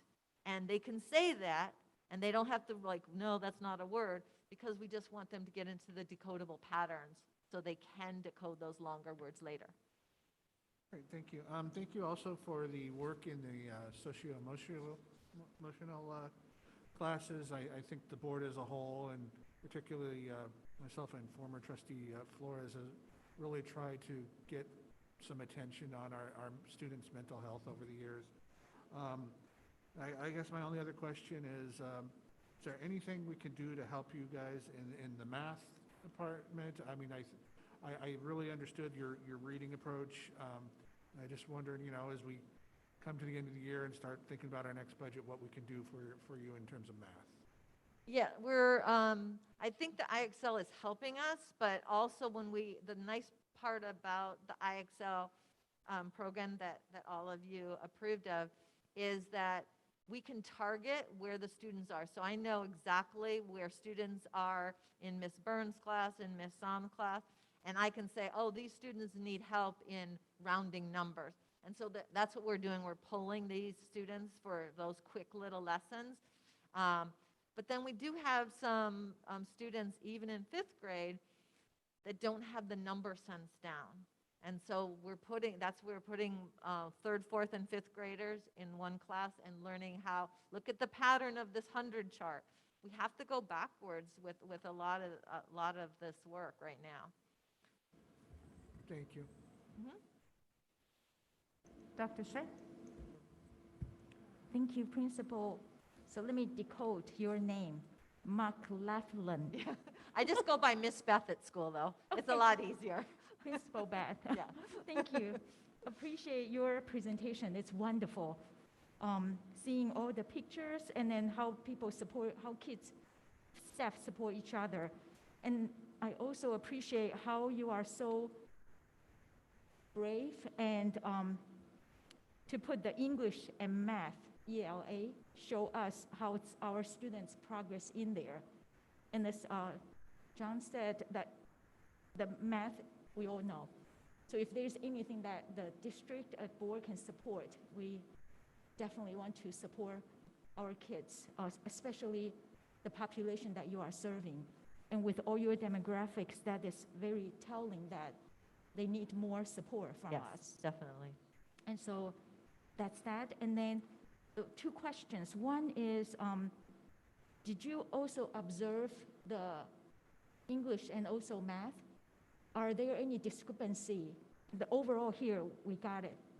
Any like specific demographic students need more than overall? Did you?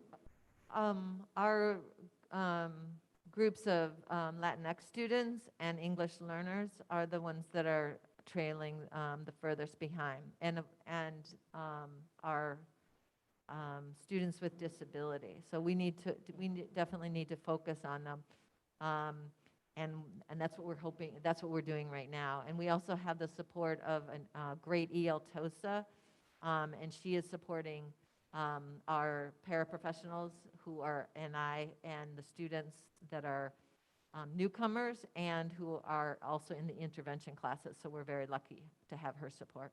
Wonderful. And then last question is, you mentioned about this is smaller school, 281. So roughly each class, each grade, how many classrooms do we have? We have 2 first grades, 2 kinder, 1 transitional kinder, 2 second grade, 2 third grade, 1.5 fourth grade, and 1.5 5th grade. Okay. Thank you. Thank you for the great work. Appreciate that. Student trustee Avila Gomez. Hi, thank you so much for presenting. Just a quick question. I love the work that you're doing. I have so much praise and respect for Los Cerritos teachers, especially with these like numbers. You know, I can tell you all are putting a lot of effort into these kids, which I highly appreciate. For the PE and socio-emotional classes, would that be like a teacher coming in, or is that a program that's being implemented? Right. If the board so approves it, we will be having 3 teachers come in for about 3.5 hours per day, Monday, Tuesday, Thursday, Friday.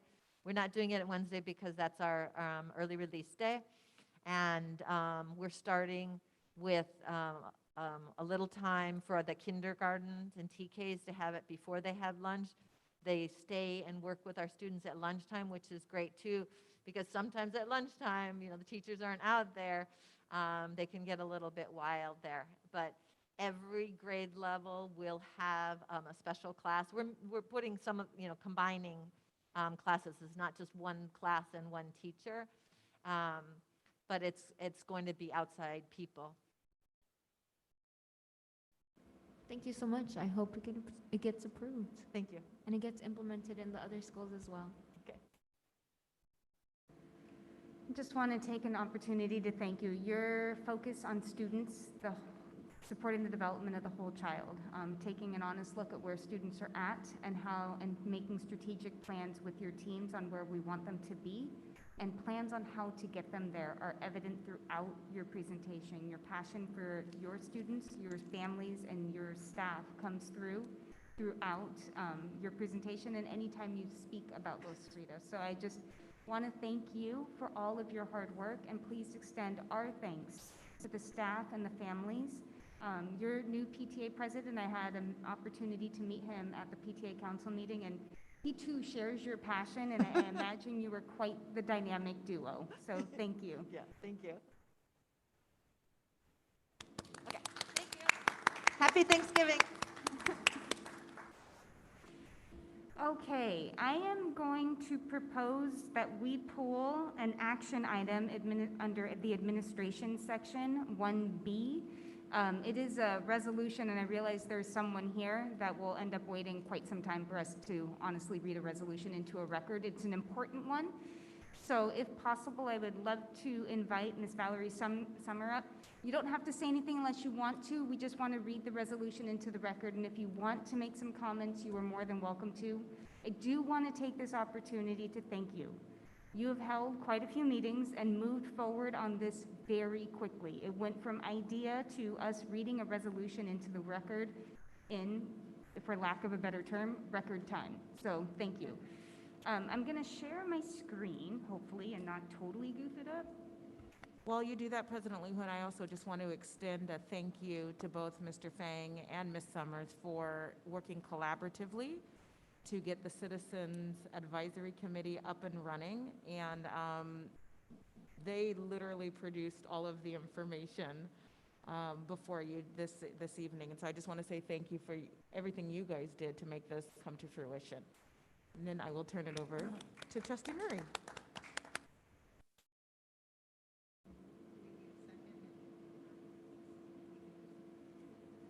Oh, I guess we need a motion. Yeah, do we have a motion to approve Resolution 2155? Sorry, I made a gross assumption there.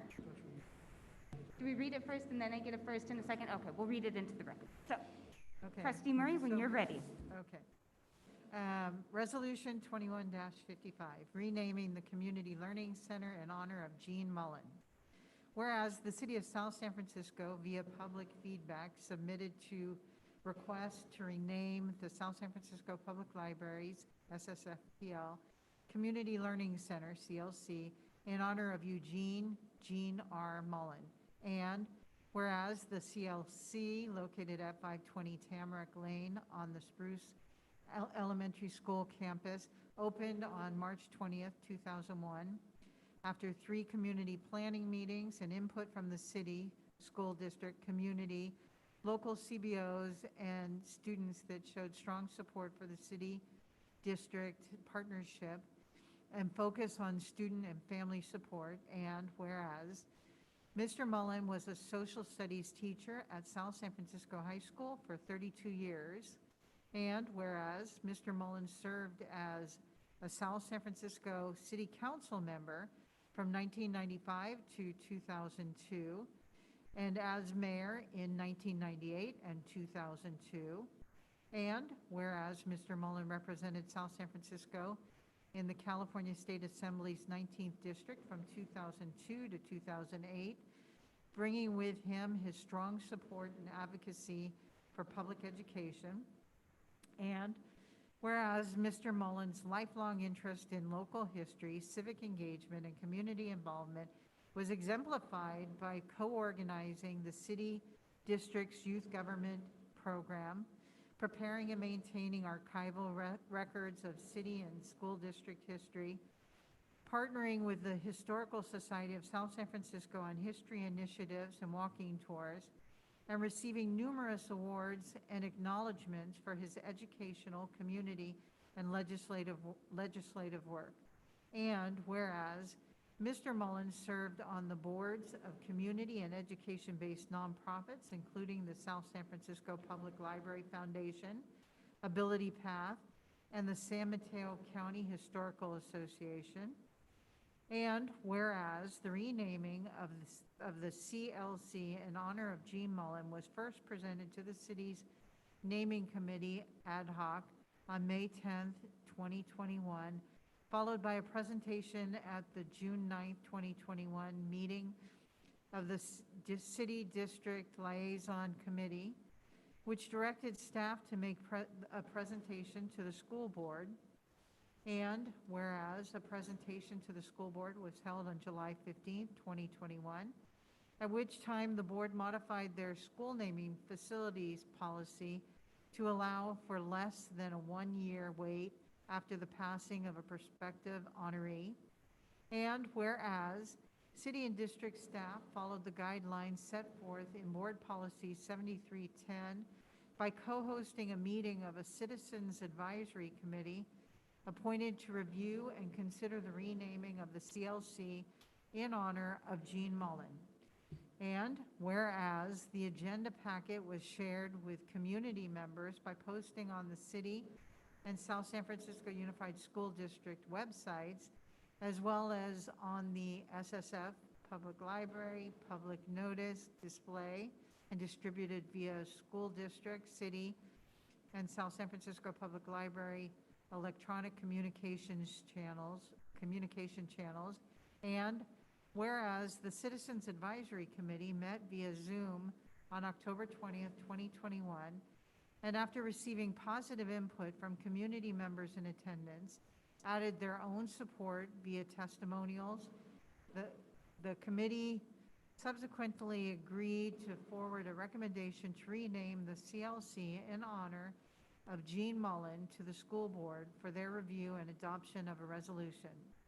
Now, therefore, be it resolved that the South San Francisco Unified School District hereby approves renaming the Community Learning Center on the Spruce Elementary School campus as the Gene Mullen Community Learning Center in honor of the late Gene Mullen, regularly passed and adopted this 18th day of November 2021. Thank you, Trustee Murray, for reading this into the record. Do we have a first? Madam Chair, I would like to move Resolution 2155. Second. Okay, we have a first by Trustee Baker, a second by Trustee Murray. Roll call, please. Student Trustee Avila Gomez. Aye. Trustee Baker. Yes. Trustee Shea. Yes. Trustee Murray. Yes. Vice President Richardson.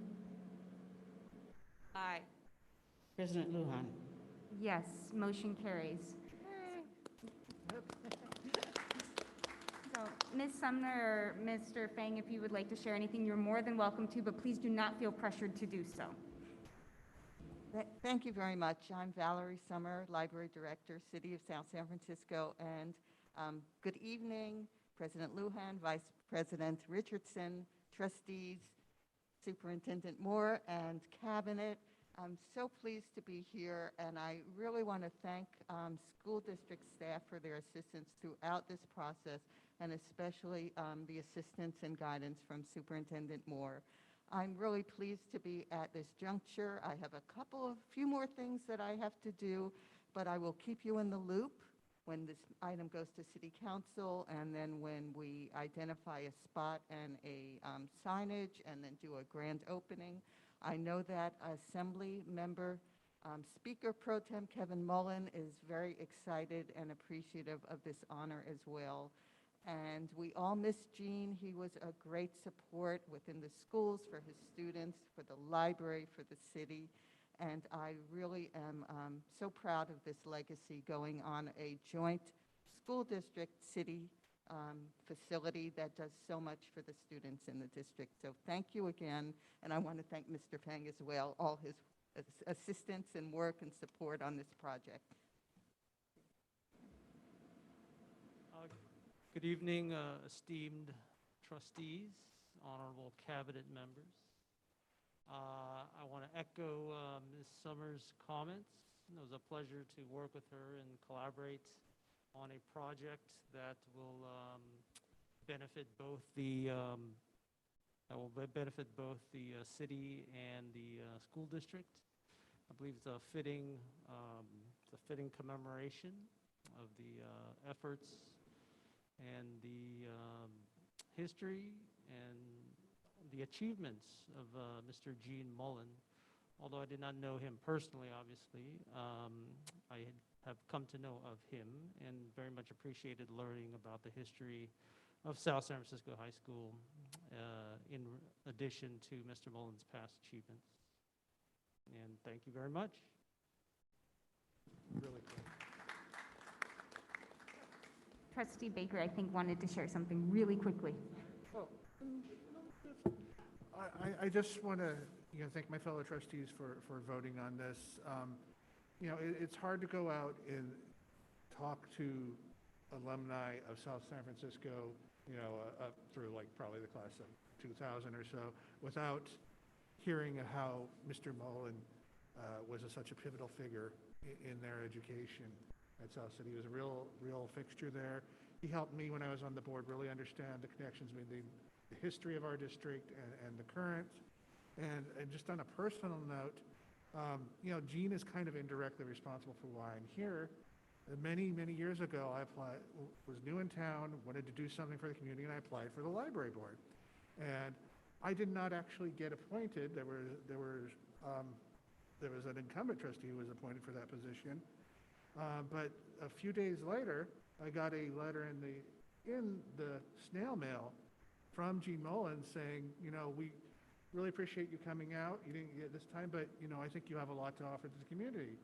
And later a vacancy did come up on the library board. I joined that for a few years, and I'll always remember that it was Gene's insistence that I don't just take this one loss and stay there, but keep going and contribute to the community that really actually ends up with me here right now. So I'm very glad for his presence even in my life, however brief it was.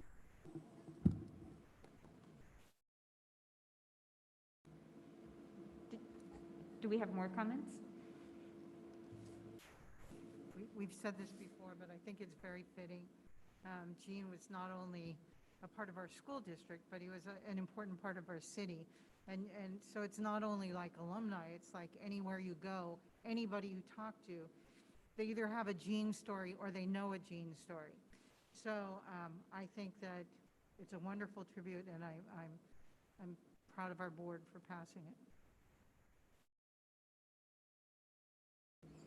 Absolutely agreed. He is a remarkable individual, and I'm honored that we moved this forward. So thank you, Ms. Summer and Mr. Fang, for your work in helping move this forward. It's much appreciated. We look forward to updates, and thank you for your continued work on it. We realize this is only one step in a larger process. And to our two speakers who still have presentations, thank you for being patient while we move the resolution.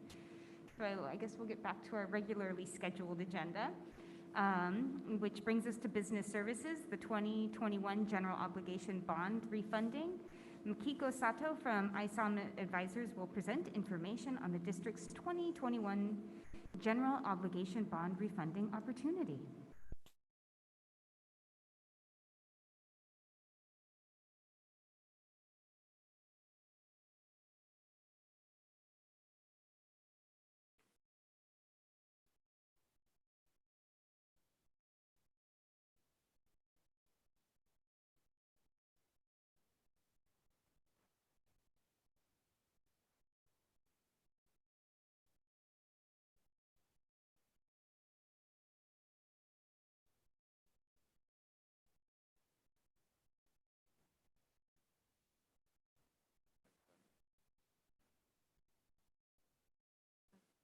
Am I good to go?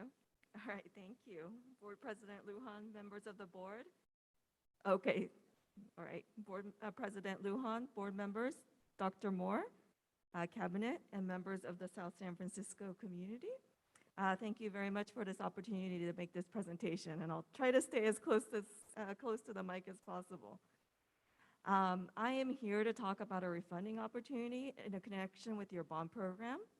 The first slide here shows a history of the bond authorizations that your district voters have approved. The first bond authorization was back in 1997 for $40 million. There was another bond authorization approved in 2010, Measure J, for $162 million. Both of these bond measures received very strong support of 74.6% and 77.5%. Currently, there are 3 series of bonds still outstanding from those 2 bond authorizations.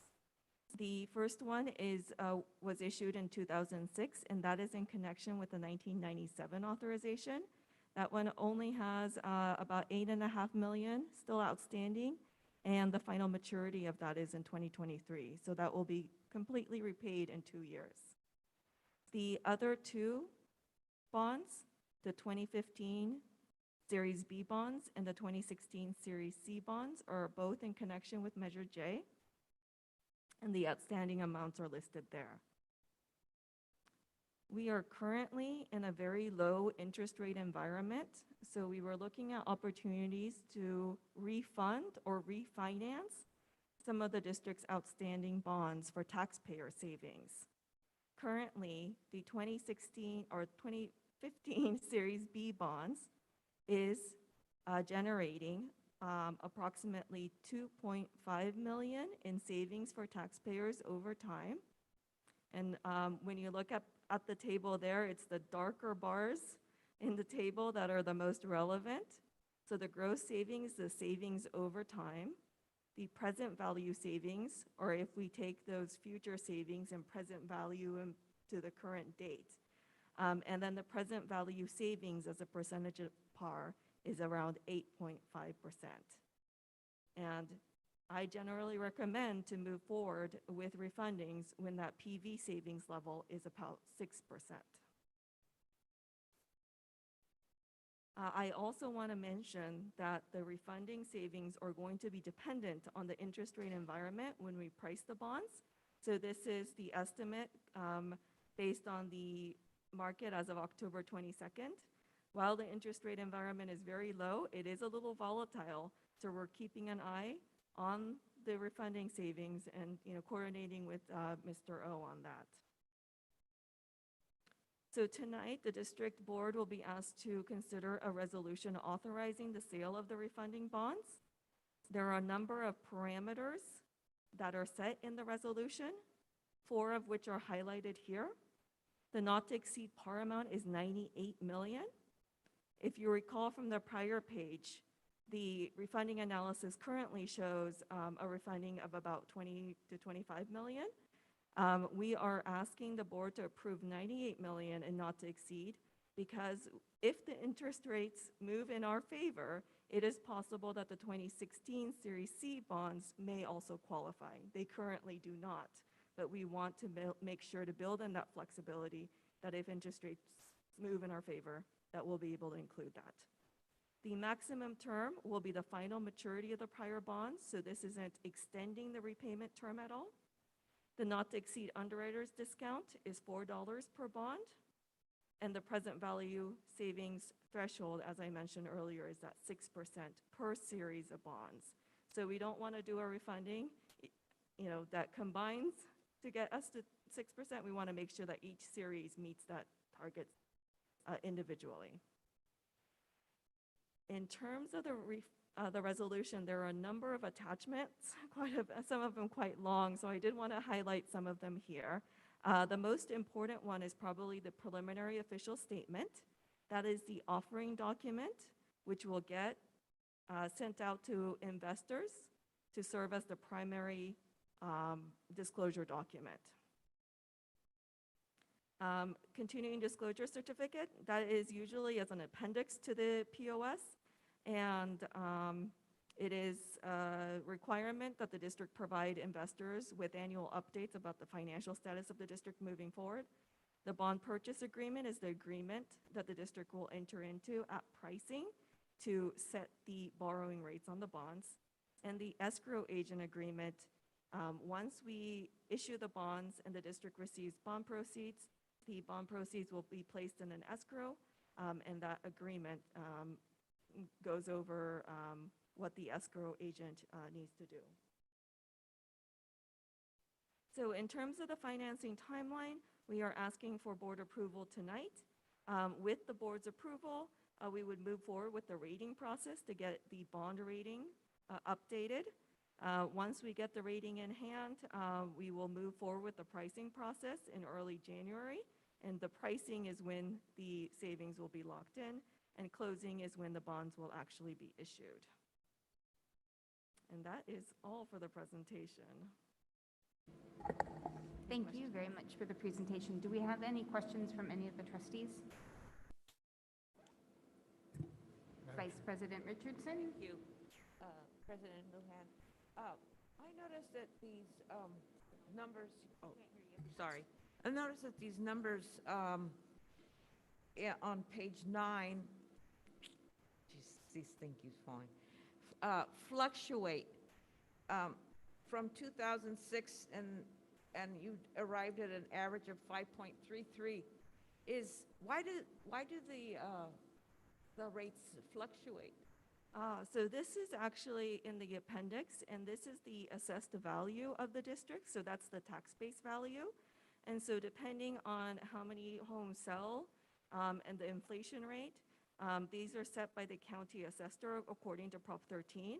So depending on that year and what happens in the economy, specifically in the housing market, the assessed value can fluctuate. Usually when we're in a good economy and home prices are going up, we'll have strong assessed valuation growth. You'll see that during the last market downturn around 2009 and I'm seeing which year it is. I think 2010 and 2011, there was some assessed value contraction because of the housing crisis. And so it's really dependent on how the assessor assesses the properties in your district. So I know that there were two measures here with the same, well, they sort of added together to be the whole 162 million, is it? In issuing of the bonds. And my question is, why were they separate? Or was it because they were issued at later dates? Or is that how you issued the bonds? I guess I'm answering my own question. These two numbers that you have here before us were different types to total the 162 million that was approved by the voters. Yes. So this is what's left is 98 million right now. Yes. Yeah, let me go back to that slide so we can all be looking at the same information. I believe this is the page you're looking at, the slide 3. Whenever a district has a new bond authorization, it's customary that not all of the authorization is issued at once, typically, and there's a lot of different reasons for that, but one key one is the tax law requirements that say that 85% of bond proceeds after they're issued need to be spent within 3 years. And so even if the district was able to issue the full amount at once, usually to spend 160 plus million at once or over 3 years is pretty difficult. And so usually we spread out bond issuances in multiple series of bonds. Okay, and my last question here is in regards to this number that you have here, 8.5, on one of these slides that you had, 8.5 on slide 4. Is that number also going to fluctuate throughout the rest of the bond? And is that where we're going to be seeing the savings at the end of the first one that's going to, one of the several bonds that are set to be paid off? Yes, thank you for that question, because what I wanted to communicate is that until pricing, the savings will fluctuate. And so although this is our best estimate at the time, the interest rates will be set at pricing. And once the interest rates are set and the bonds are issued, the savings will be also set. And so they will no longer fluctuate once we set those interest rates at pricing for the Oh. remainder of the term of the bonds. Okay, I appreciate that because it is. Thank you for that question because that makes sense. I'm glad that we were able to clarify that. I appreciate that. Thank you so much. Thank you. Trustee Baker? Thank you. First, to answer Trustee Vice President Richardson's question. Yeah, President Lujan and I had just joined the board when that second set was issued, and you're correct. We had to wait until we got to the 3 years before having to pay it off, before we issued the bulk of the bonds. So you were correct there. Yeah, Melissa was correct. and there's also tax rate management, and also, we don't want to, interest rate payments start once you borrow the bond. So if you're not going to do a project for 5 years, you don't want to start paying interest, cost on that too. So there's a lot of different reasons why bonds are issued over multiple series. Second, issuing these in January, that's a very quick timeline. I think, I do have faith in you because I know that you can make that timeline only because you've had to put some prep in ahead of time. So I do appreciate that. You were talking a couple hypotheticals. I don't think, interest rates are really going to move in our favor in this inflationary period right now. If anything, they'll be going up. So do we have sufficient leeway, do you think, between the price of our original bond and the anticipated price of this bond so that we would still see significant savings if the Fed does raise rates in the short term? And that's a great question. So we are putting in that savings threshold. So if interest rates rise sufficiently that we are no longer seeing at least 6% present value savings for taxpayers, the district, cannot move forward with the refunding. We want to make sure that whenever the district does the refunding, there's sufficient benefit to the taxpayers to move forward. So there is safeguards so we won't accidentally get a too high interest rate. I'll also add that the costs associated with the refunding are all contingent, with the possible exception of the rating agency fee. But, the rest of us are working contingent, and so if the market moves away from us, there will be no expense to the district. Great. And if we can just talk for the public, the mechanism, how this is going to save us money. Basically, if we have a lower rate bond and our taxpayers are paying the same amount into it every year, we're actually paying more of the principal every year, so we pay off the original bond a little sooner, and that's where the savings are. We can structure the refundings that way, but currently what we're doing is structuring it so that the savings are taken proportionally throughout the remaining term of the bonds. And so essentially the tax rate will be slightly lower than what it would have been otherwise without the refunding. Yeah. Thank you. Thank you.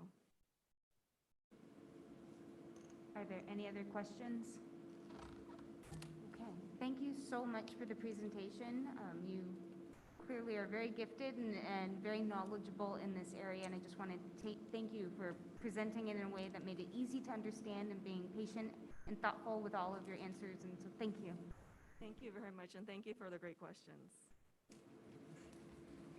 Okay, our next item this evening is Resolution 2154 for the sale and issuance of general obligation refunding bonds. Staff recommends the adoption of Resolution 2154 of the Board of Trustees of the South San Francisco Unified School District authorizing the sale and issuance of not to exceed $98 million aggregate principal amount of general obligation refunding bonds in one or more series, approving the forms of and authorizing the execution and delivery of one or more escrow agreements, bond purchase agreements, and continuing disclosure certificates, approving the form of one or more official statements, and authorizing the execution of the necessary documents and certificates and related actions.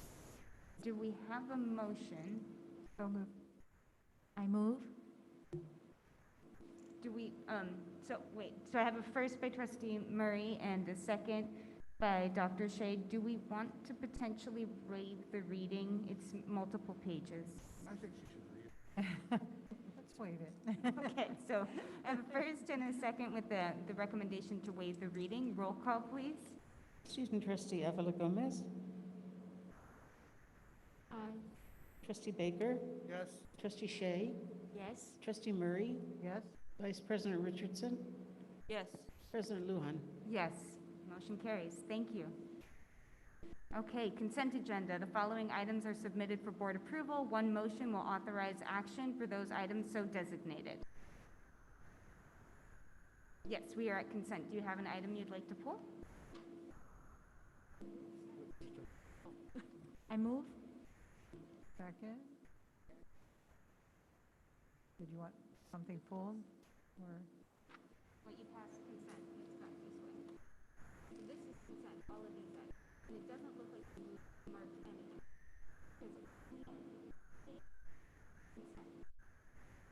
Oh, here. Yes. So only that page.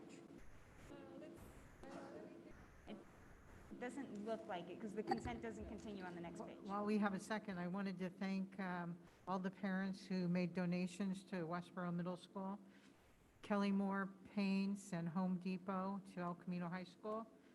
And if you are a parent and your company matches funds, it's great to do that. And if you donate, so Wells Fargo matched funds for a Monteverdi donation. Okay, so I believe thank you, Trustee Murray. We had a first by Dr. Shea. Do we have a second? Second by Vice President Richardson. All in favor? Aye. Any opposition? No. Okie dokie. Moving into information and discussion. Update on safe school plans. Staff will present to the board information on the 21-22 updated safe school plans for the district. Thank you, Mr. Siebers, for being so patient.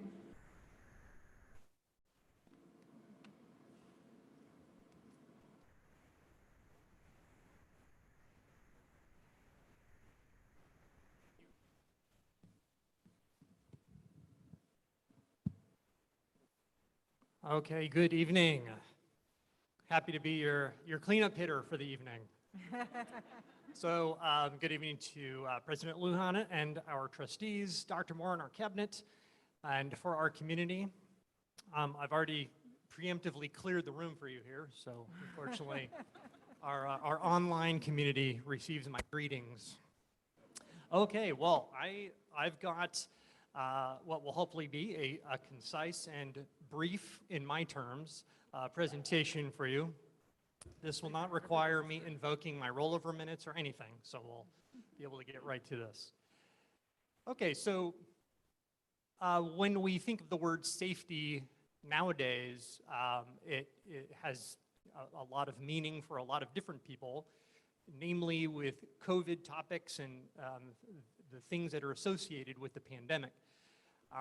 But we have to remember that there's the definition of safety that schools were observing prior to COVID really had to do with physical safety and ensuring that we can provide safe facilities, a safe place to go to school, a safe place to work. And so what I want to talk about are our emergency preparedness plans, both at the school site level as well as at the district level. And I'm going to touch upon how that relates to the emergency drills that we use to be in a good state of preparation. I'm going to talk about some of our training and our improvements, and then a little bit about our support and some of the partnerships that we've been working on to extend our abilities to support our students and our staff. And then we have a little bit of some recommendations for being prepared at home that some of our families can utilize. Okay, so with that being said, first is that our school site safety plans, each school must have a safety plan which is compliant with a standardized system. There are two standardized systems, where we call SIMS and NIMS, and one is the California standard and one is a national standard. So we adhere to that so that all of our plans have a sort of a common theme, a common language, and a common organization that any response agency can actually look at. and it's the same format. You can go from school to different districts throughout the state, and they will all look the same. So our plans are submitted to me and our Student Services Department annually, and we verify the components, we verify the contents, we look at possible suggestions and recommendations, and these are also audited as well to ensure that we're compliant. So at this point, each school has completed their Safe School plans for the current school year for 2021-22. And each of the plans include, there are certain components that have to be done by a certain point in the school year, and those are the Safe School Environment Guides and Emergency Management Action Plans. Those components within the plans have to be approved by a school site council or a PTA within the school. And so site councils have seen those, and those have been approved as well. All right, well, just as a bit of a refresher, especially for our trustees who are familiar with the components within our plan, we comprehensively ensure that our schools are going to be prepared for a number of different variables. So we refer to evacuation and command center locations and having alternate command center locations as a means to be able to manage an emergency situation. If things are occurring and you're not able to communicate with your staff and you're not able to provide direction to your staff, that's not going to work out for anyone in that community. So that's a big part of a safety plan, is to ensure that we're able to establish where and how we would manage an actual emergency situation. So our plans include maps, utility shut-off instructions, what kinds of programs and activities are being offered by the school, how each action plan for the current school year is going to improve safety standards at the schools. And then we have to organize our teams, who are on various teams that serve various functions within each school's emergency response environment. And this also includes a list of staff and their current training and their skills. And this would also extend to detailing the various roles and responsibilities that certain individuals have that are a part of those teams. And we also want to make sure that schools are well aware of what sort of supplies that they have on hand, both of the emergency sort and for first aid and medical needs and so forth, and also to be aware of students and staff with special needs. There might be mobility issues, how to get students from one end of the campus to the other, staff who may have special needs. All of those are variables that need to be considered within each plan. We also have a number of reporting protocol and prevention protocol, so child abuse, suicide prevention, threat assessment. These are some of the things that are included as an appendix to the actual content of the plans. And then we have the schools also attach their schedules, staff contact lists, and emergency contact info for students. So it's so comprehensive, you could literally take one of these plans, and if you were out on your emergency command center, it's a mobile information piece that you could take with you. We also ask that the schools send us an electronic form. We know that there could be power outage situations, and things that are electronically available would not be so handy in a situation like that. So hard copies as well as electronic copies of all of these things, and all of these references are available. Okay, so moving along here. Each plan also includes our updated District Emergency Response Handbook, and that is something that we revise, and we get a lot of guidance from the San Mateo County Office of Education. This includes things that are particular to our district, as well as things that are being done and observed throughout the county, so that we are consistent with the response agencies and what response agencies can expect of us. So our particular district handbook is very clear about the Big Five response protocol, and that's something I'll go over in just a moment. We also have a significant section that is dedicated to an updated utilities outage section.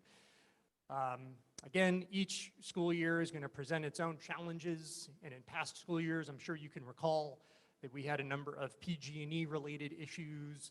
We've had fire-related issues and air quality type of issues, and some of these things are, updated as we can to be as proactive as possible for future situations. So we've done a full update on utilities outages, our air quality protocol and response, and as well as incorporating a COVID-19 safety consideration for situations when air quality may be poor, but you're having to observe a safety situation. So there's sometimes a combination of factors. So anyway, those are some of the highlights of our District Emergency Response Handbook. And again, that is within the site plans for each school. Okay, just a little bit about air quality. And you're probably thinking, well, air quality is not such a big issue right now. It was almost raining just a little while ago and the air's fresh. Why would I show this slide? Well, because the Bay Area air system, as if you've seen weather charts, our air is very unpredictable. You can go from a green index of having fantastic air to a forest fire up north, and all of a sudden we're in an unhealthy type of situation. So it's important to remember that we follow the EPA's Air Now and the Bay Area Air Quality Management District's index, which relates to how we respond to some of these conditions. So you can see, according to this slide, these are the index numbers associated with these potential conditions.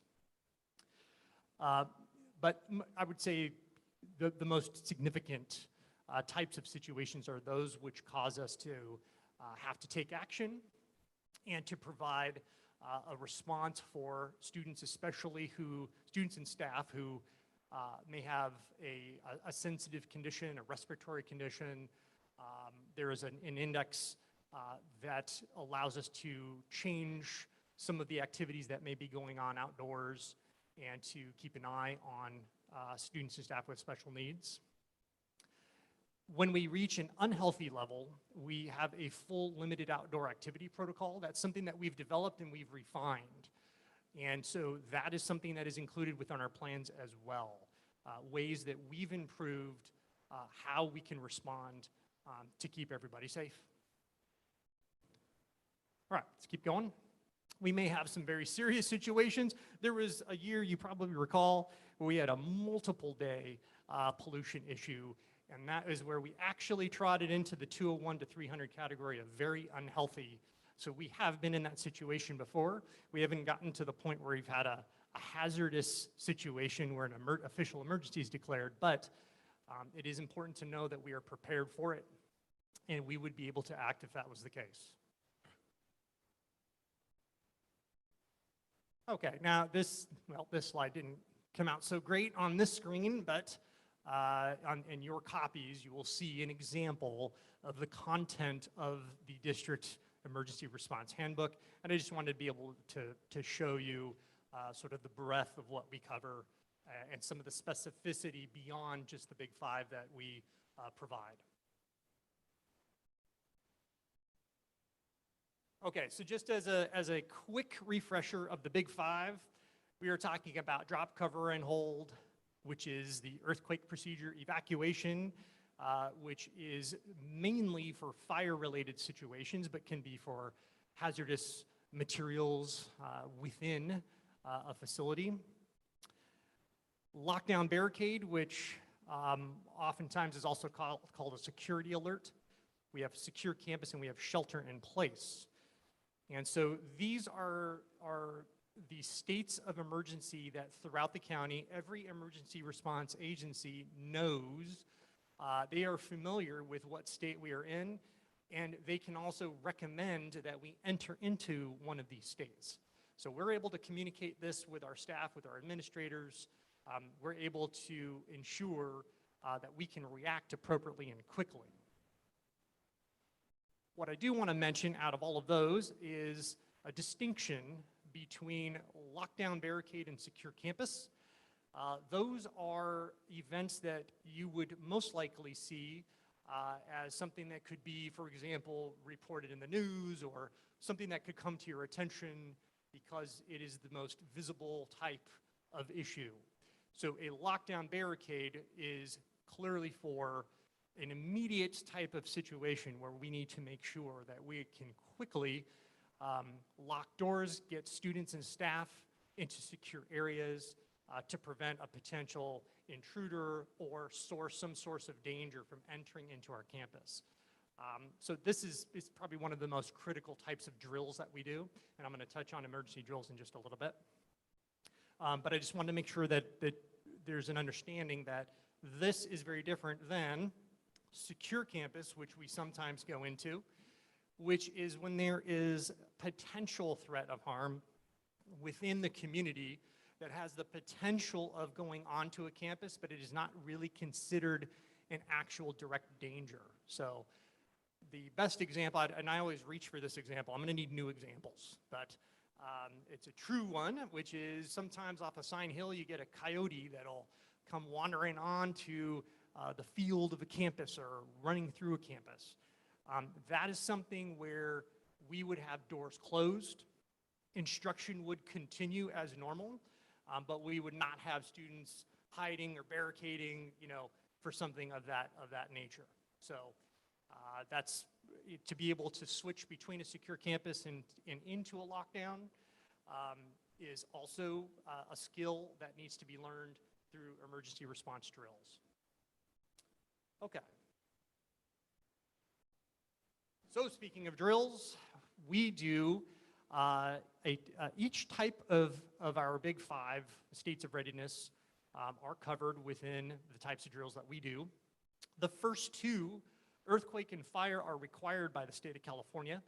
And so you'll see that we've got specific intervals for elementary, middle, and high school levels. The remaining 4 types, which are the lockdown, secure campus, shelter in place, as well as required orientations with staff, those are all required to be done at least within the school year, at least once a school year, in some cases once per semester. So those we take very seriously.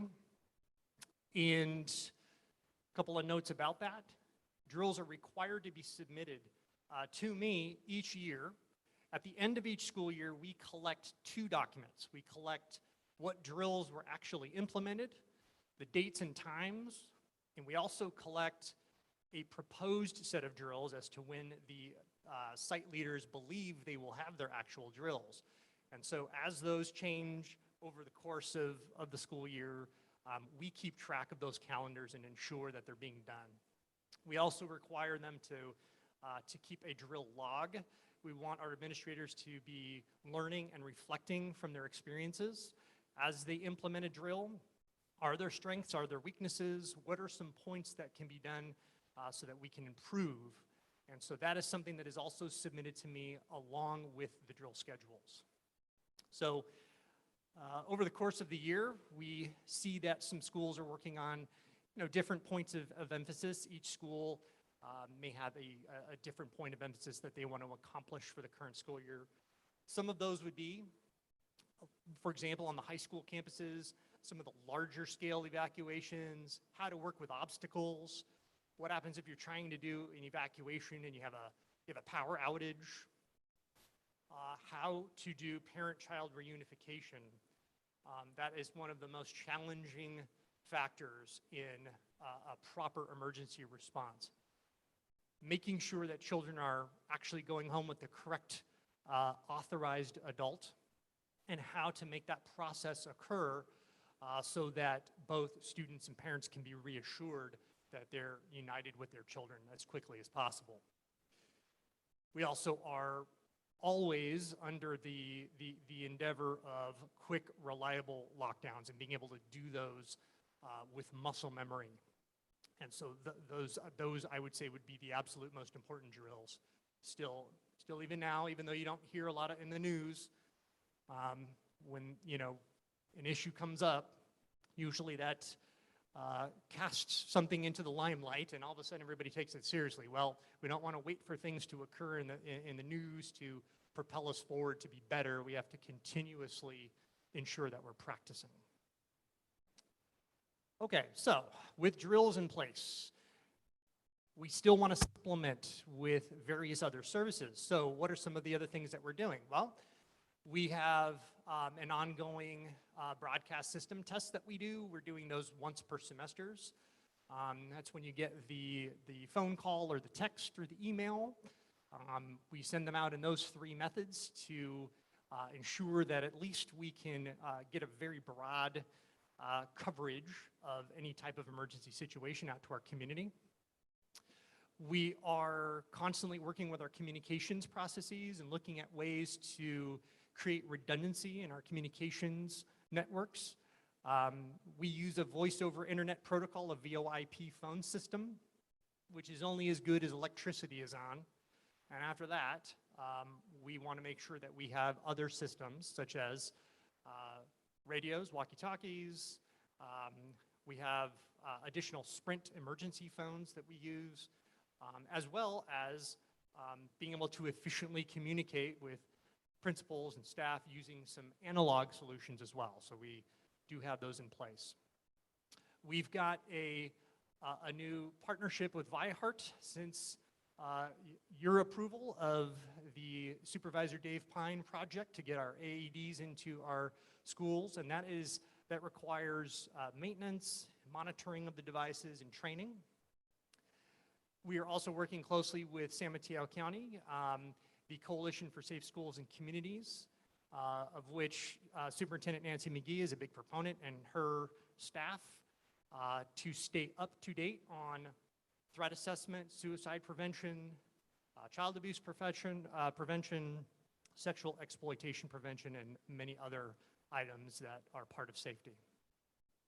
We also see that the county is offering, they're continuing to offer Big 5 training series dates, and they send out messages quite frequently about opportunities to train, about safety.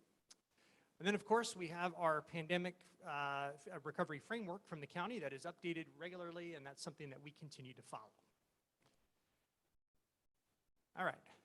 And we're on the back end here, folks, just by the way. This is not an eternal presentation, I assure you. We're on the back end. Some of the very important things that we also have to remember is while we plan for safety, we still have to take into consideration the daily engagement of students and ensuring that their mental health and their wellness is a big part of safety. We're not in the business of trying to respond. We're in the business of trying to prevent and ensure that students are feeling like their needs are met and that they can be happy while they're at school. So we've added some new mental health services. We have Daybreak Health and Care Solace. I'm going to touch upon those in just a few moments and provide a few extra details on those. We have a threat assessment level 1 team that is established at each site now. We have a Socio-Emotional learning TOSA, teacher on special assignment, who is assisting us in creating some avenues for socio-emotional learning curriculum to be aligned through some of our different grade levels and academic levels, and to develop curriculum for use in the classroom as well. Our socio-emotional learning TOSA, by the way, has helped us quite a bit with our threat assessment level 1 teams being established and establishing a team at the district office as well. We also have a coordinator of restorative processes and alternative interventions, which is very big because we've had a need for quite some time to provide some alternative interventions to suspension. So our alternative to suspension program has been running very well. While we have not faced expulsion-related situations in quite some time, we are still in communication with former trustee Patrick Lucy, so we do still have our alternative to expulsion program, as well as a host of all sorts of new programs that our coordinator is developing. So there's a coaching program, a community service program that we're developing, and that's very good news. All right, so we revise our district expectations for student success handbook every year. We hold monthly and or quarterly meetings with our assistant principals to ensure that we are doing our best to provide students with support for their needs. And we've also developed a district office personnel emergency procedures as well, because we don't want to forget about our staff at the district office. Our district office is like a school. It's a facility, so we have a program and a plan for them as well. Okay, now just to finish with some of our partnerships that I've already referred to two. We have our Youth Services Bureau of the YMCA still doing our Safe School Advocates program and our elementary counseling. We've got Star Vista that has got an on-site clinician working with us in their Family Resource Center. And then Daybreak Health being a fantastic online counseling support mechanism that we can get students connected. It's a program that's designed for those that are age 11 to 19. And then we have Care Solace, which is an online resource to assist with connecting students and families with finding actual mental health resources outside. And then last but not least, of course, San Mateo County Office Safe and Supportive Schools, always helping us out and helping us with newer resources and learning about ways that we can develop our supports. All right, never thought you'd see the day, huh? That's the last slide. Okay, we want to encourage our parents and families. Anyone who is still on, all of the troopers at home that are still engaged in our online platform that can hear this, we've got 3 fantastic resources for families to work on emergency preparedness at home, how to build an actual family plan through ready.gov, how to create a communications plan to ensure that family members can be connected, whether at school or at home.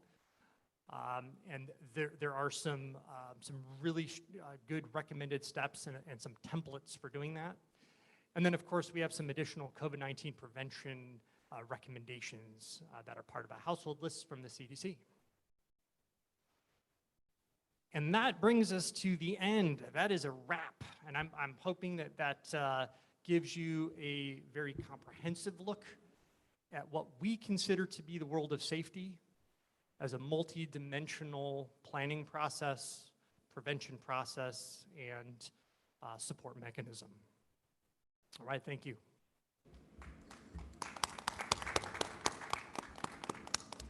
Thank you so much for the presentation. I believe we may have a couple questions or comments. Trustee Baker, I saw your hand go up. Thank you. And thank you, Mr. Sievers. You're right. For you, that was a brisk presentation. Sure. Just a couple points. Thank you for the drill schedule.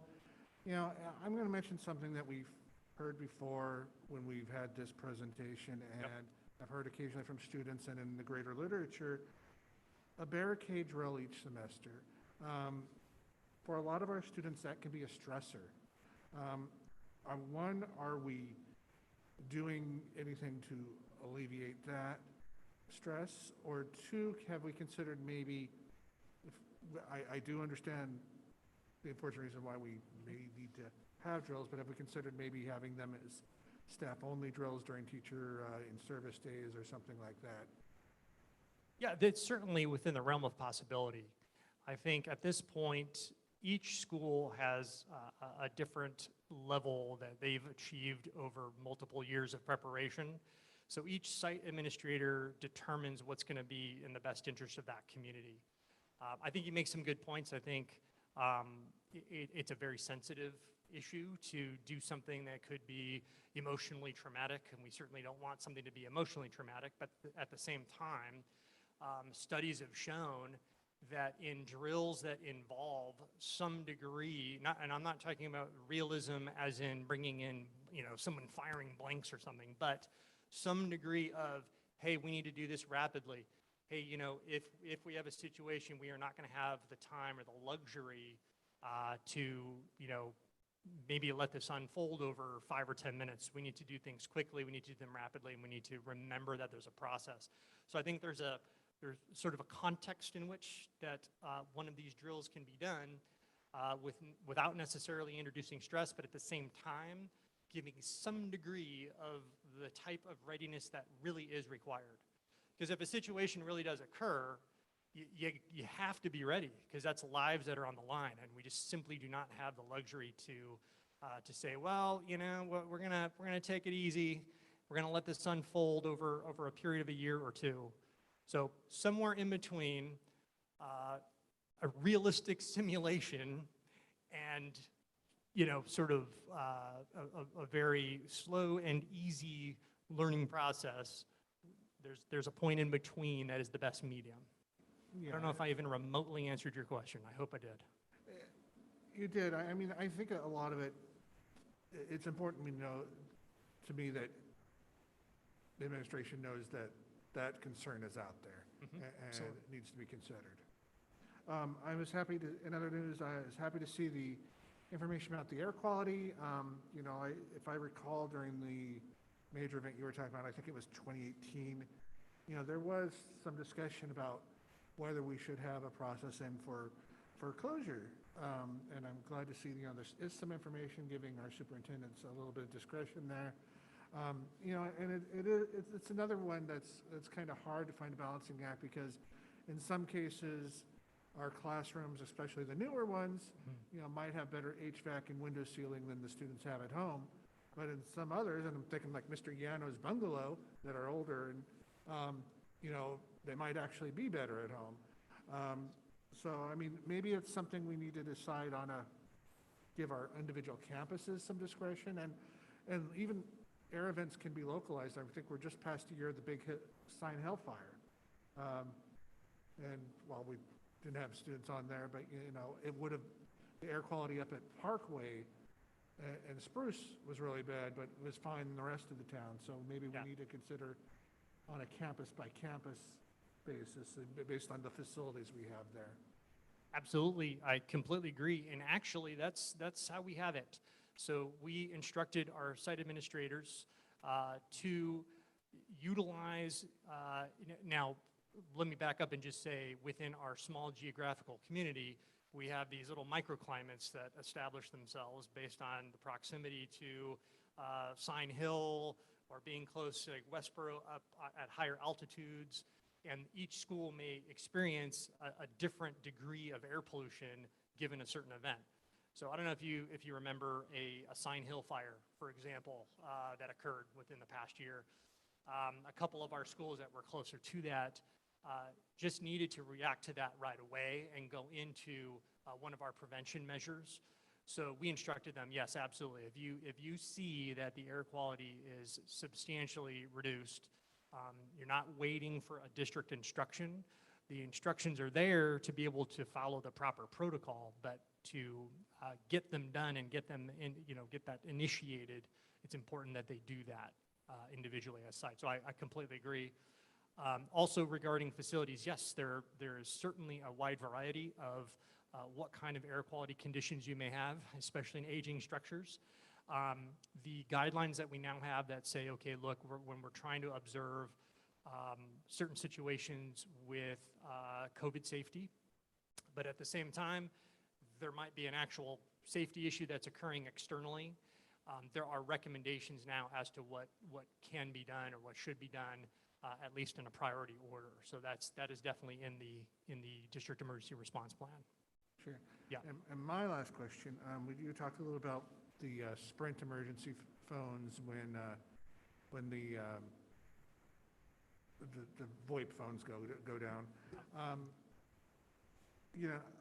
We did have some complaints earlier on when we first got those, that some staff wasn't checking to make sure that they were plugged in, and we found like some unpowered phones. Do we have protocols in places on the campuses to make sure that these phones are checked and charged and ready to go in case? There are, and site leaders are supposed to be checking them, and if they need a replacement, we do have our Sprint vendor that would be able to replace those very easily. So there's that. There's also, we have procedures for, and this is all in our alternate communications protocol. That's a whole section within this plan to engage the analog. We only have analog fax lines, which can be converted into an analog voice line, and we have protocol for that, for making sure that those get switched over, engaging the Sprint phones, checking the Sprint phones, using them properly, and then also using our current radios. So, you know, each site has their frequency, and we also have a district emergency channel. Now there's some improvements and upgrades that are going to need to be done to that because we still have an analog radio system. So in the near future, you're probably going to be seeing some recommendations from me about upgrading to a digital system, but that's all part of it as well. So it's multi-layered. Even though the Sprint phones are great to have, it's a convenience to be able to have in an emergency, but they have limited battery. Yes, they are subject, even if you're checking them, you still might have some ones that might malfunction. So that's why it's all about, you know, multi-layered and redundant communication alternatives. Sure. I will say, as a former police and fire dispatcher, that sometimes the old analog radios are more reliable and easier to understand than the digitals in many cases. So that's right. Just something to consider. Thank you so Absolutely. much for your time. Sure. Thank you. Trustee Murray? First, I want to thank you for your presentation. There's nothing that we value more than the safety of our kids and our staff, and you always, I mean, you're top notch on top of everything, and even when I go into the community, people are always talking about Ryan Sievers and what a great representative he is for our district. But this is just a procedural question. I'm wondering, do we have consistency on every campus for releasing students? As far as a possible parent reunification process? Yeah.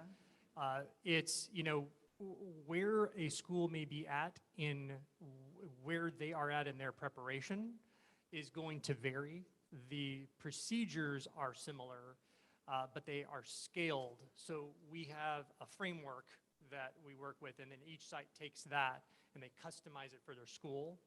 And it also scales depending upon the size of the school.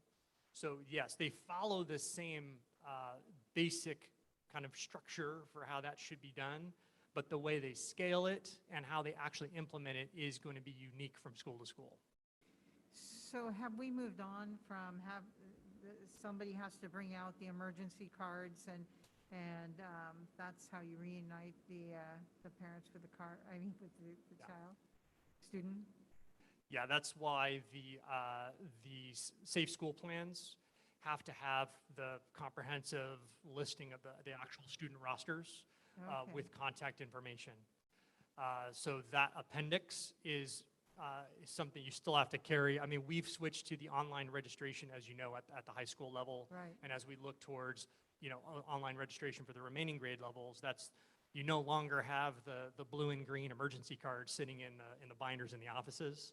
So there still needs to be, though, physically printed copies that are able to be taken and to be mobile. So that's part of the plan. Okay. But I mean, if you have the convenience of still having, you know, cell service, say, for example, I mean, if it's a local emergency, then cell service is not going to be down. So devices can still access our Infinite Campus student information system. Phones, iPads, things that the staff have, they can still log in as staff and see their student rosters and so forth. But we have to plan for the worst, which should be a cell phone, electricity outage, internet outage. And so, yes, hard copies must stay alive. Thank you. I was just curious. Thank you very much. Sure. Vice President Richardson and Student Trustee Avila Gomez. Oh, thank you, Mr. Sievers. I really learned a lot. I almost had to ask about tonight because I started to smell something burning, and I was wondering where that smell was coming from, and I was, we got trees and stuff, and but it was raining, and thank you for that. That was just my hot air. I was ionizing the air in this room. So. Cool. You're Yes. just a cool dude.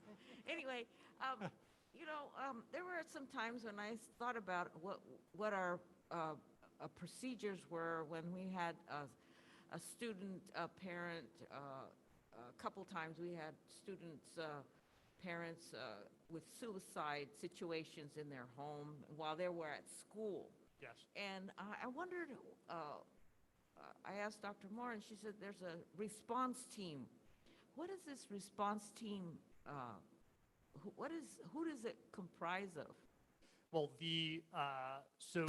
a response team, as far as suicide protocol is a little different than a threat assessment. So suicide incident protocol involves school administration, counseling, and the unique needs of a student, potentially social workers and other response agencies. That's a little different. That's more unique to the individual. Now, a threat assessment team is different. Threat assessment teams are for working with situations where perhaps a danger is recognized, or potential danger or potential behavior that appears to be leading to some kind of a pattern where a student might need greater levels of support. A team of a counselor, school psychologist, school administrator, anyone else that is knowledgeable about that student's life or circumstances. It could potentially be teachers, but generally it's usually the pupil personnel services personnel at the school would convene and have a discussion about that level of need. What do we need to do? Is this something that we need to get county assistance? Do we need clinical help? There's clearly a concern, but it's not in the realm of something that is either, say, for example, directly disciplinable, or something that is something that you would utilize another mechanism for. It's a very unique protocol, and so those situations are sort of in what we'd say the gray area of counseling. Just a quick last question. Yep. The role of the city in collaboration with the district, how often do you partner up with the city, fire or response, whatever they have? The city has a response team as well. Yeah, so the city has a general emergency response command center, which is, so the fire department coordinates a citywide emergency response team. I'm a representative of that team for our district, as well as all the city agencies that participate in that. Now, at this moment, since COVID has taken place, that's not something that we've done. That group has not gotten together in quite a while. It's still underlying. It would still be there if there was some kind of a city crisis. There is a procedure that they have for getting everyone together. But generally speaking, we don't really work, with a lot of city agencies. We usually work with San Mateo County's services, as well as the vendors that I've mentioned that we've engaged to assist us. But as far as police or fire, that expertise would come into play when some safety plans are being designed, or if certain drills, if there are some times that we might need expertise, that would be something that potentially we could consult those agencies about. Thank you. Sure. Student trustee Avila Gomez. Hi. Actually, Trustee Richardson had a very similar question that I did, but I also have another one. So I know we have the air purifiers because of the pandemic, but once that's over, which is hard to imagine, but once it's over, are we going to keep the air purifiers in certain schools? Just because I know that South City, Los Cerritos, I think it might be Spruce. On the east side of South City, the air quality is worse just because, you know, the airport is over us and airplanes are constantly flying. So will those schools like remain with air purifiers just so the air quality is kept at a decent rate for those? It's a really great question. In due time, our facilities department will be addressing some of those kind of residual concerns that are coming out of COVID, how we're managing our equipment, things that we're currently using or that we might need in that regard. So that's definitely something that is going to be considered, and you'll probably be hearing more information about that. But I can't imagine that we'd take the existing equipment that we have and just shelf it, because it is serving a purpose. Air purifiers can work at any time. It doesn't have to be just because of COVID. And I think it's great. It's great having them. It's very reassuring for our students and staff as well. Thank you. Sure. Dr. Shea, did you have anything?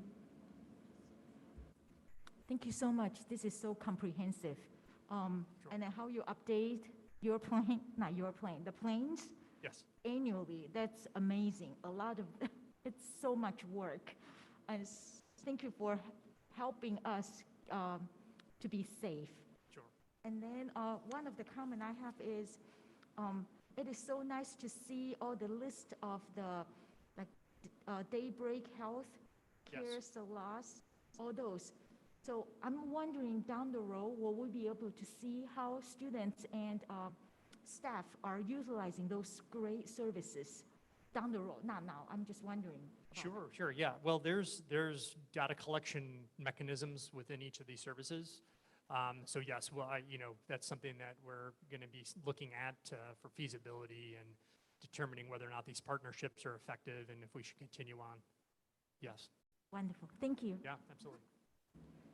So the joy of going last is, I just want to thank you for a very thorough presentation and the energy you still had at this time of the evening. So Thank you. Thank you. I'm only partially caffeinated though, so that could be dangerous. Thank you, yes. Thank you very much. So we are due for a break at 10 o'clock, which would mean, or not 10 o'clock, that came and went, at 10:10, which would mean we would come back at 10:20. While we only have action items, I do see the need to extend the board meetings, some to allow for questions, and to make sure I don't have to speed read the action items. So do I have a motion to extend the meeting in a recommended time?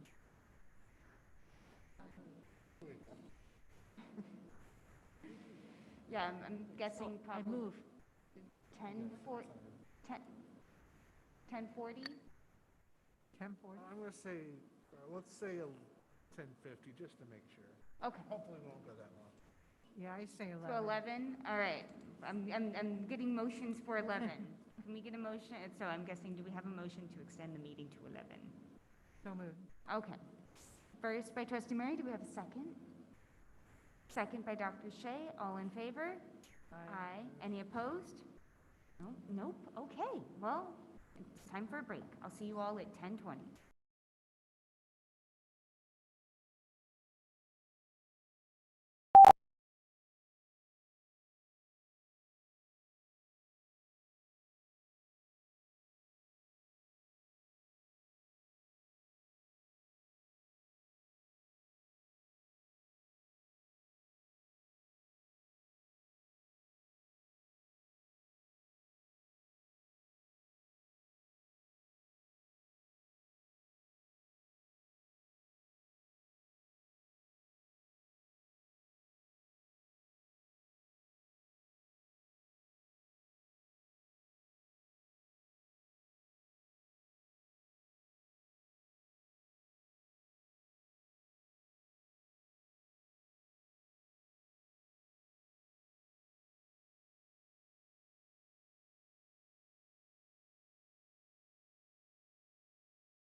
Good evening, everyone, and welcome back from our break. As we transition back in, it looks like it's time to open a public hearing. So I'm going to pause our current meeting, and we are opening a public hearing on the Educator Effectiveness Block Grant. A public hearing will provide an opportunity for members of the public to comment on an Educator Effectiveness Grant where funds may be used to support coaching and mentoring programs which improve instruction and literacy, strategies to re-engage students and implement pupil well-being practices to create a positive school climate, support for implementing language acquisition for English learners, professional learning networks for educators, incorporation of ethnic studies curricula, strategies for early childhood education, etc., during the 21 through 26 fiscal years. Seeing that we don't have any member of the public present, I'm going to close the public hearing and transition into continue on with the action items this evening. Our first action item this evening is Resolution 21-52 for trustee compensation. The board will discuss the adoption of Resolution 2152 to allow stipend payment for trustee Murray, who was absent from the October 7th, 2021 board meeting. So moved with a waiver of the reading. Do we have a second? Second. First by trustee Baker, second by Vice President Richardson. Roll call, please. Student trustee Avila Gomez. Aye. Trustee Baker. Aye. Trustee Shea. Aye. Vice President Richardson. President Lujan. Aye. Motion carries. All right, and we already did item B, so we're going to jump to item C, approval of district's updated board policies. Staff recommends the approval of the following updated district board policies. The last ones to be approved for the 1920 fiscal year as presented to the board. This includes BP 3555, BP 4119.11, 42119.11, 4319.11, BP 5141.22, BP 45.6, BP 5145.7, BP 6142.7, BP 6159, BP 6159.1, BP 6159.2. Are there any changes, additions, questions? I move. I'll second. Okay, so we have a first and a second, but it looks like we have a question, so we'll address the question or comments. A quick question, President Lujan. I just wondered if this, all these policies are the first reading. I read some of them says it's the first reading. Do we differentiate? I couldn't tell. Some did say the first reading. So that means some of them are coming back? So Dr. Moore, do you want to speak to that because you're nodding your head? Yeah, if you look at the board policies, it indicates that they're first reading with the date. So these are all first reading with the option of the board to waive the second reading to approve them, since we have so many other policies we're still trying to get caught up on. That's correct. Okay, thank you. You're very welcome. Okay. We want to amend that motion before we vote Yes, I amend the motion for first reading only. for, To waive the second reading. to waive first reading, Wait a second. to waive for this, to waive second reading. Okay. I concur. Okay, so we have a first by Dr. Shea to move the board policies with a waiving of the second reading, and a second by trustee Baker. All in favor? Aye. Any opposed? No. Okay, moving on to educational services. Approval of the K-12 Strong Workforce Program Grant for middle school. Staff recommends the approval of the K-12 Strong Workforce Program Grant, extending the CTE STEM pipeline into middle schools effective July 1, 2021 through June 30, 2023, as presented to the board. Vice President Richardson? Yes, these are programs that I was concerned, what programs do we normally have at the moment that are impacted by this, this grant to middle schools? I'm thinking they could be the culinary programs and the middle college. Is that right, Mr. Irish? Good evening, Vice President Richardson. So currently, the purpose of this grant is to push CTE programs into the middle schools in our district. So what we'd be doing is designing kind of an awareness of various CTE programs that we're offering at the high school level to get students exposed in middle school, and eventually build those out into dual enrollment opportunities in middle school. So we're one of the few unified districts in the county that have this opportunity. So that's where we're going. So is this sort of like the first time we're using them? This is the first opportunity Oh, okay, I for got middle it. school. Oh, So okay, this is a that's nice. middle school grant specifically for our 3 middle schools, Westboro, Parkway, and Alta Loma. Okay, good. I was under the impression it was We haven't had it. Westboro, We haven't had CTE but programs. it said K to 12, so I was wondering about that. So the grant, Vice President Richardson, is the Strong Workforce Grant, is K to 12. Because Yes. eventually the state's dream is to push it all the way down to elementary and start doing some education and awareness of pre-CTE programs, even in elementary. Now, elementary, that's a little early, isn't it? I mean, So we're starting, first we have high school, now we're starting in middle. So also think about counseling opportunities, awareness, exposure, so students get activities. So it's more like a wheel program where they would have like 6 weeks exposed to this program, maybe a culinary wheel, maybe a computer science wheel, maybe a manufacturing construction wheel. So these are the things that we're discussing as with the county office, and now we're trying to push it down to middle schools. Oh, wow. I'm just amazed about this. Thank you. Sorry, go ahead, Sam. Just a quick question. I know it says dual enrollment. Is it like the services are brought to the middle schools, or is there the potential for the middle schoolers to go to, I think it's like Skyline? Like, what does the program look like? So dual enrollment specifically is about high school students, in this case, getting college credit Yeah. and getting high school credit at the same time, but the programs would be at our school sites. So we want to develop the programs at our school sites, at South City, at Westboro, at Parkway. There will be opportunities where they have field trips and they can go and see programs at the community college, but we want them at our school sites. So redeveloping our facilities and developing the programs here at our schools. Okay, thank you. This one, right? Not here yet. Okay, do we have a I first? move. Okay, we have a first by Dr. Shea. Second, do we have a second? Sorry, it wasn't seconded. Second. Okay, second by Trustee Murray. All in favor? Aye. Any opposed? No. Okay, the next item, I'll be transparent, I need to abstain as I am a community college district employee. I read it, and then I'll call for the vote, but I will abstain and note that for the record.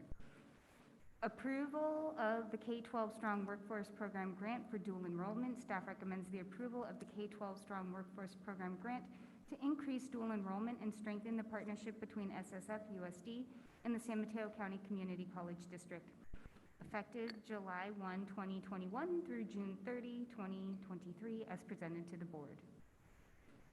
So moved. I move. Oh, okay. I got a quick question about the big lift. We're not at Big Lift We're not yet. at the big lift? No. Did we skip it? Sorry. No, we haven't skipped it. We're just not there yet. So I had many firsts. I'll second. Okay, so I think I had a first by Trustee Murray and then a second by Dr. Shea. All right, so I think many people weighed in. All in favor? Yes. Any opposed? And then I'm abstaining. Okay. Item 2C, approval of non-public school and non-public agency agreements for 21-22. Staff recommends the approval of the NPS and NPA contracts to fulfill individualized education plan service agreements for the 21-22 school year as presented to the board. So moved. Second. Okay, first by Trustee Baker, second by Trustee Murray. All in favor? Aye. Any opposed? No. All right, moving on. Item 2D, approval of agreement with Hannah Interpreting Services. Staff recommends the approval of a contract with Hannah Interpreting Services to provide American Sign Language interpretation to fulfill individualized education plan service agreements for the remainder of the 21-22 school year as presented to the board. So moved. First by trustee Murray, second by trustee Baker. All in favor? Aye. Any opposed? No. All right. Approval of SSFUSD and County of San Mateo Big Lift Program Agreement for the 20 through 22 and 22 through 23. Staff recommends the approval of the agreement between SSFUSD and the San Mateo County Big Lift Program for the 21, 22, and 22, 23 fiscal years as presented to the board. And then, okay, so, and then I realize there's a typo in the heading.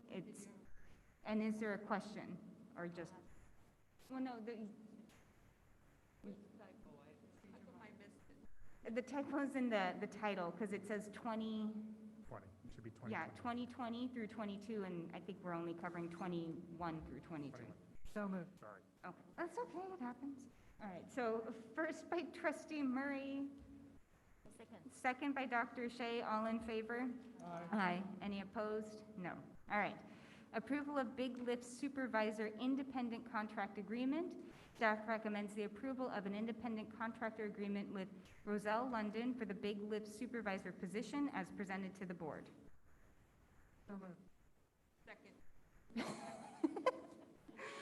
Okay, I'm going to go with trustee Baker because you haven't had a first in a minute, and then we'll go with the second from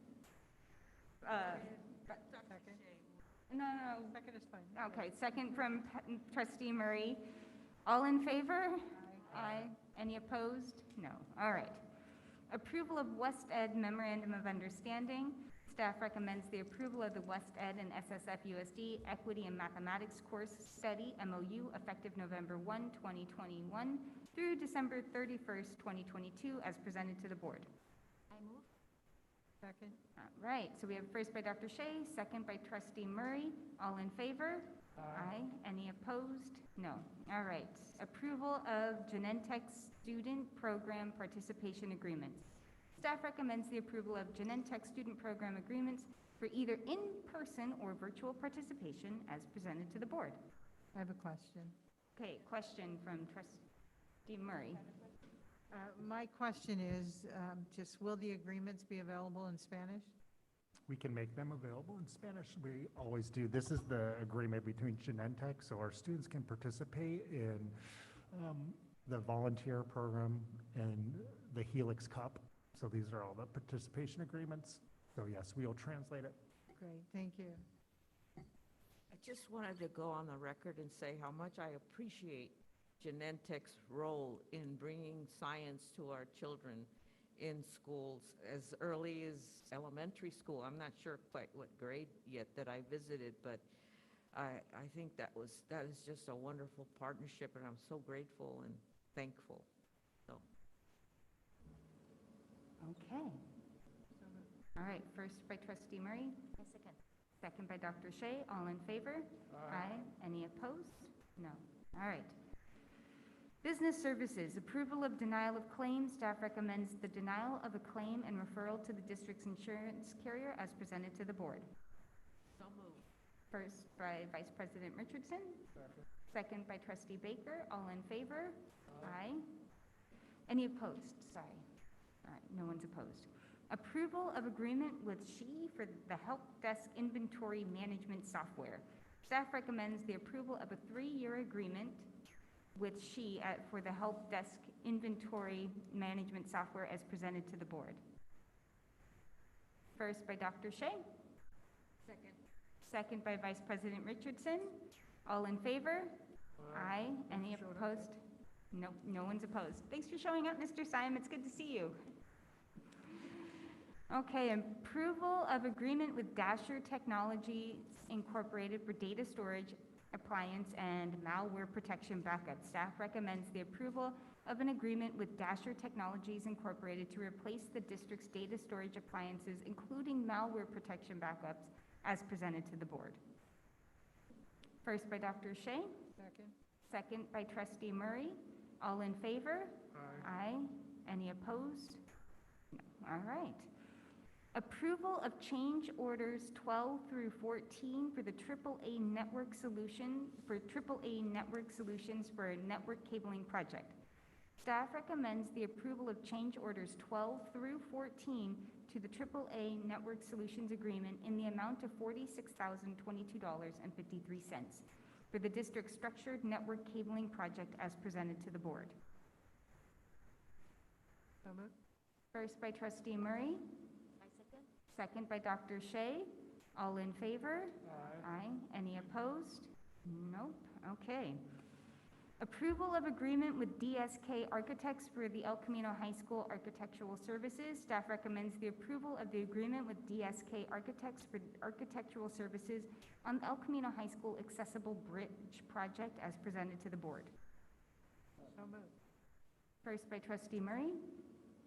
I'll second with a comment, just glad to see this. I know it's been wanted from some of our students. We've been getting letters about it. Wonderful. All right. I'm just really glad to see this. I know that we've gotten several letters about this, the need for this upgrade. All right, so we have a first by Trustee Murray and a second by Trustee Baker. All in favor? Aye. Any opposed? Nope. Okay, approval of change order number 1 to the Curix Engineering Incorporated Agreement for the South San Francisco High School Drainage Repairs Project. Staff recommends the approval of change order number 1 to Curix Engineering Incorporated Agreement in the amount of $6,578.86 for the South San Francisco High School Drainage Repairs Project as presented to the board. So moved. First by Trustee Murray. Second by Dr. Shea. All in favor? Aye. Any opposed? No. All right. Approval of the South San Francisco High School Drainage Project closeout. Staff recommends the approval to authorize district staff to execute and file the notice of completion for the South San Francisco High School Drainage Repairs Project as presented to the board. Question? I kind of had a, Here, we should have you talk a moment. Thank you, Mr. Savage, for being available. oh, there you are. Hi, good evening, Board. Thanks, Mr. Savage. I just wondered, is this the end of this, the project finally, and we're not going to get any more requests for money for this project? It's $10,000. Yes, that's correct. This is we're filing the notice of completion, and the final change orders are on the board's agenda, and one's been approved for for this project, and then for the El Camino Culinary Arts Project. Okay, well, thank you. I just thought I saw the last of his couple of change orders ago. Thank you. All right. Did you have a question, student trustee? Yeah, this is about the outdoor learning space with the drainage, right? Or is it somewhere else? Mr. Savage, is this referencing the outdoor learning space at South San Francisco High School? No, this is the drainage repairs along the south access road that's on the south side of the two-story building and adjacent to the baseball field. And there was damage to neighboring properties from lack of drainage and facilities and a lack of a curb on the roadway. And this corrected that problem. Thank you. Okay, so we have a first by Dr. Shea. Do we have a second? Second. Second by Trustee Baker. All in favor? Aye. Any opposed? No. Okay, motion carries. Approval of change order number 4 to the Argo Construction Incorporated Agreement for the El Camino High School Culinary Arts Classroom Project. Staff recommends the approval of change order number 4 to the Argo Construction Incorporated Agreement in the amount of $10,303 for the El Camino High School Culinary Arts Classroom Project as presented to the board. Second. We'll go with the first from Trustee Baker, a second from Trustee Murray. All in favor? Aye. Any opposed? Nope. Okay. Approval of El Camino High School Culinary Arts Project closeout. Staff recommends the approval to authorize district staff to execute and file the notice of completion for the El Camino High School Culinary Arts Project as presented to the board. First by Dr. Shea, Second? second by Trustee Murray. All in favor? Aye. Any opposed? Nope. Approval of delegation of authority to award a contract for construction of South San Francisco High School baseball field fencing Phase 2 project. Staff recommends the approval of the delegation of authority to the superintendent or designee to award a contract for the construction of the South San Francisco High School fencing Phase 2 project upon approval of the project by DSA to the lowest responsive and responsible bidder, West Coast Netting Incorporated, in the amount of $381,500 as presented to the board. Madam Chair, I have just a couple quick questions on this one. Yes, go for it. Mr. Savage, glad you're here. First obvious question is, with the timing of this, will it be ready for baseball season, which is typically end of February or so in high school? That is our plan. It has taken longer, which is why you have the item in the form that it's in for award, to get through DSA than we anticipated, although we're very close. So yes, that is our goal, to be finished in time for the season. And with this vendor, I think we stand a pretty good chance. They are one of the premier high netting system suppliers on the West Coast. So look forward to that. Thank you for that. My question was, the bid was for 313.5, but we are approving 381.5. Is there, and I didn't see in this staff report where the difference was. Is that contingency or? Oh, I apologize. Maybe there's a typo there. When there's a motion made, could you read into the record that it's a modification of the recommendation? I apologize. So it is the 381 number? No, it's the 313. It is the 313 number. That's even better. Yes, sir. Thank you. I just saved us $50,000. No, just kidding. And the only last question is, I don't even know if you can answer this, Mr. Savage, but the other responsive bidder's bid was 300% more than the one that we're considering awarding to. Were they installing gold-plated netting or something? I don't see how there's such a huge variety difference in these two bids. Well, we were surprised also, but when we looked at the difference between the structure of the two bids, what's apparent is that the second bidder, CF Contracting, is a general contractor who listed a subcontractor that does tennis courts primarily and is based in San Francisco. And so they're probably not as familiar with this scope of work as West Coast Netting is, because that's West Coast Netting's specialty. And they're a major supplier of these kinds of systems. So I think there was both the markup of the general contractor and the unfamiliarity with the actual scope for the sub that was listed as number 2 that increased their price significantly over the low bidder. Glad to hear. Thank you. And unless there's any other questions, I'll go ahead and move this item. Oh, looks like Thank you, Mr. Savage. Now, I really don't understand why we have this before us today, because this is only for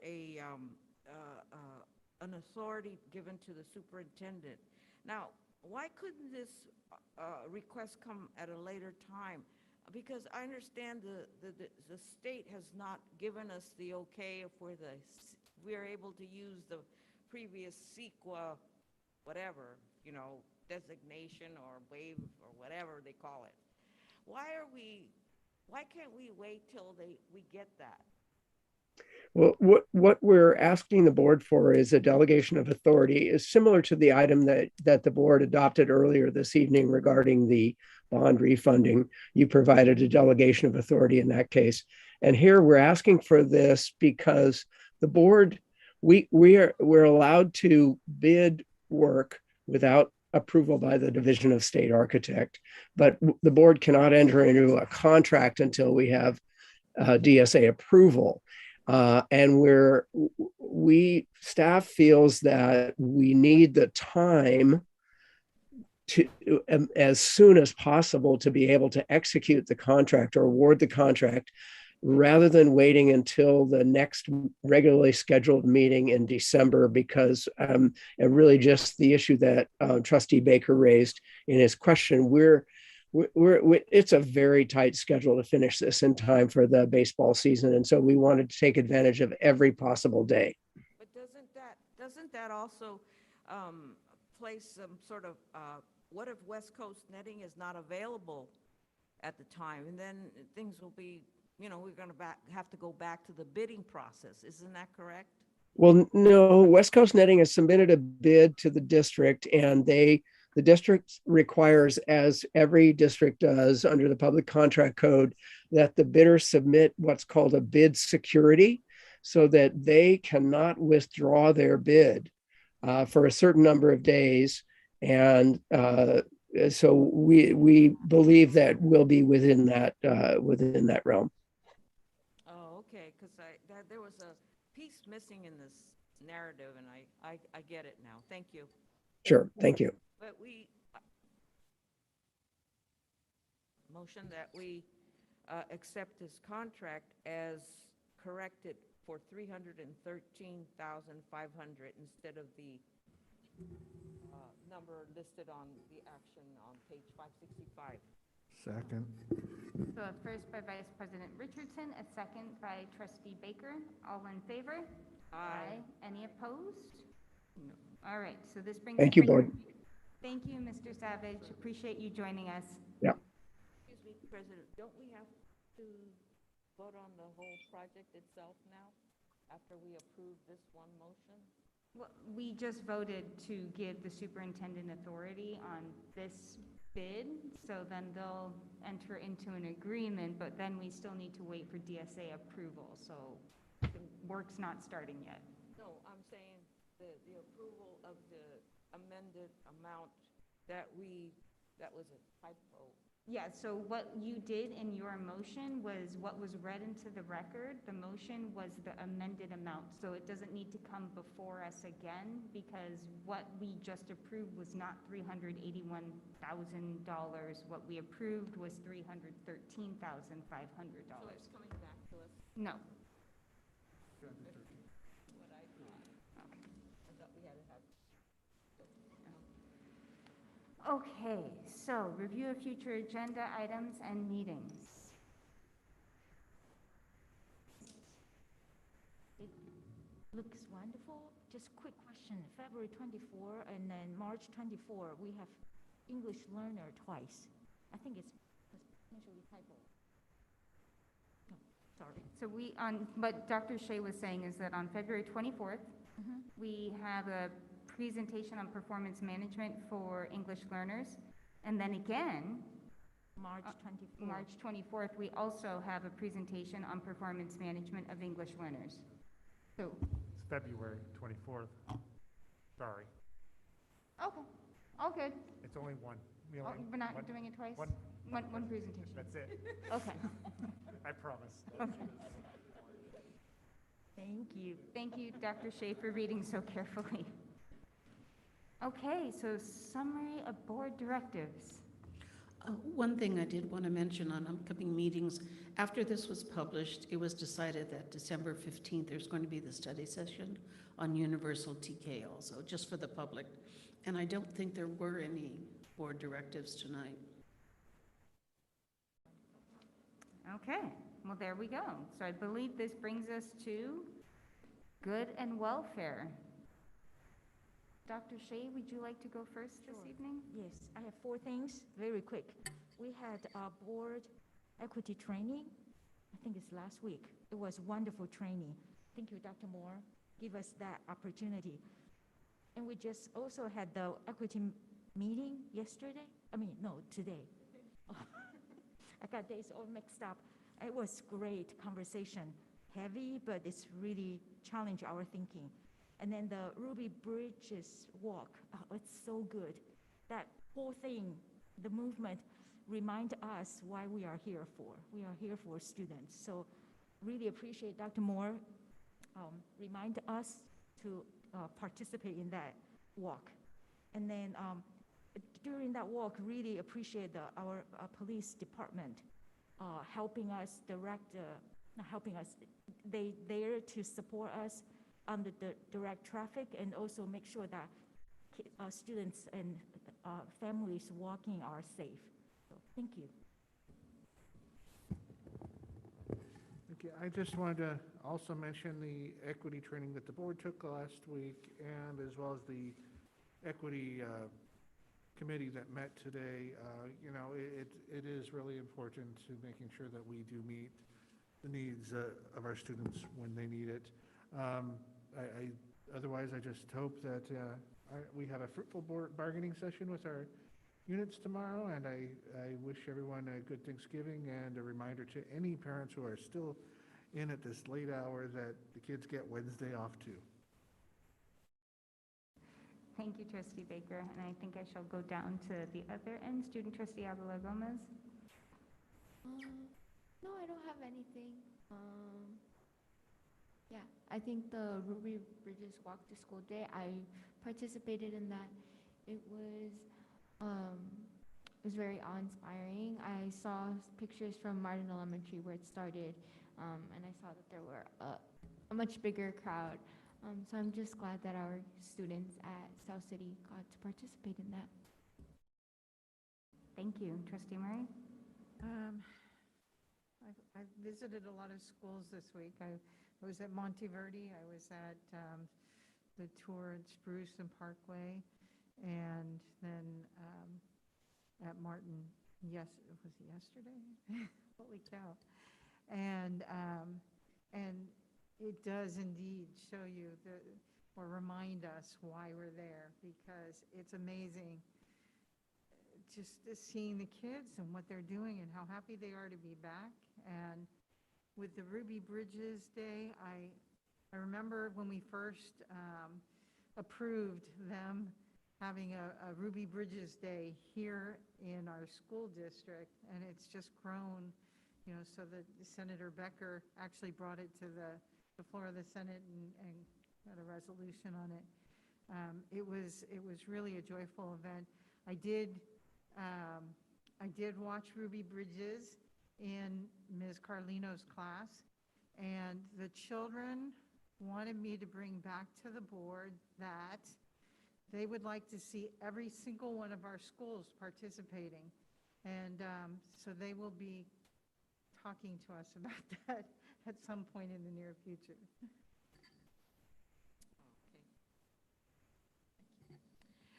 Well, thanks for refreshing my memory, Trustee Murray, because I was with her when we went to visit schools at Parkway, and I was happy to see everybody so engaged, and Mr. Castillo was so gracious, take us around the school and the garden. What did they call that?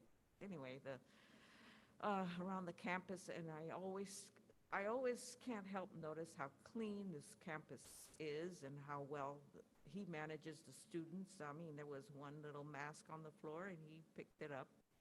But it has to do with the message that he sends to the students, and everything was in order. I mean, the sanitizing stations and the air cleaners, those are things I look at, by the way, when I visit a school. And Mr. Cortez, Marco Cortez? Mr. Cortez was so nice too. And then I actually had a very nice experience naming a playground after a neighbor in Westboro Park. And her name was Ann Waters, and she was an ordinary citizen who did extraordinary things within her community, and she lobbied to have that building at Westboro built, and it's really a nice touch for the neighborhood because it acknowledges all the people's hard work within the city, and also went to the Ruby Bridges with the rest of the staff here. Thank you. Have a nice day, everybody. Mr. Lopez. And I just wanted to say that in one of the classes, that we observed. They had a movie on bubonic plague. And so I've done a lot of research on it since then. It's come up in conversation so many times since that classroom. Anyway, I just thought I'd bring that up. So, in the spirit of Thanksgiving, I wanted to take a moment to express my thanks to every single member of staff, every student and administration within South San Francisco Unified School District, all the students and the families.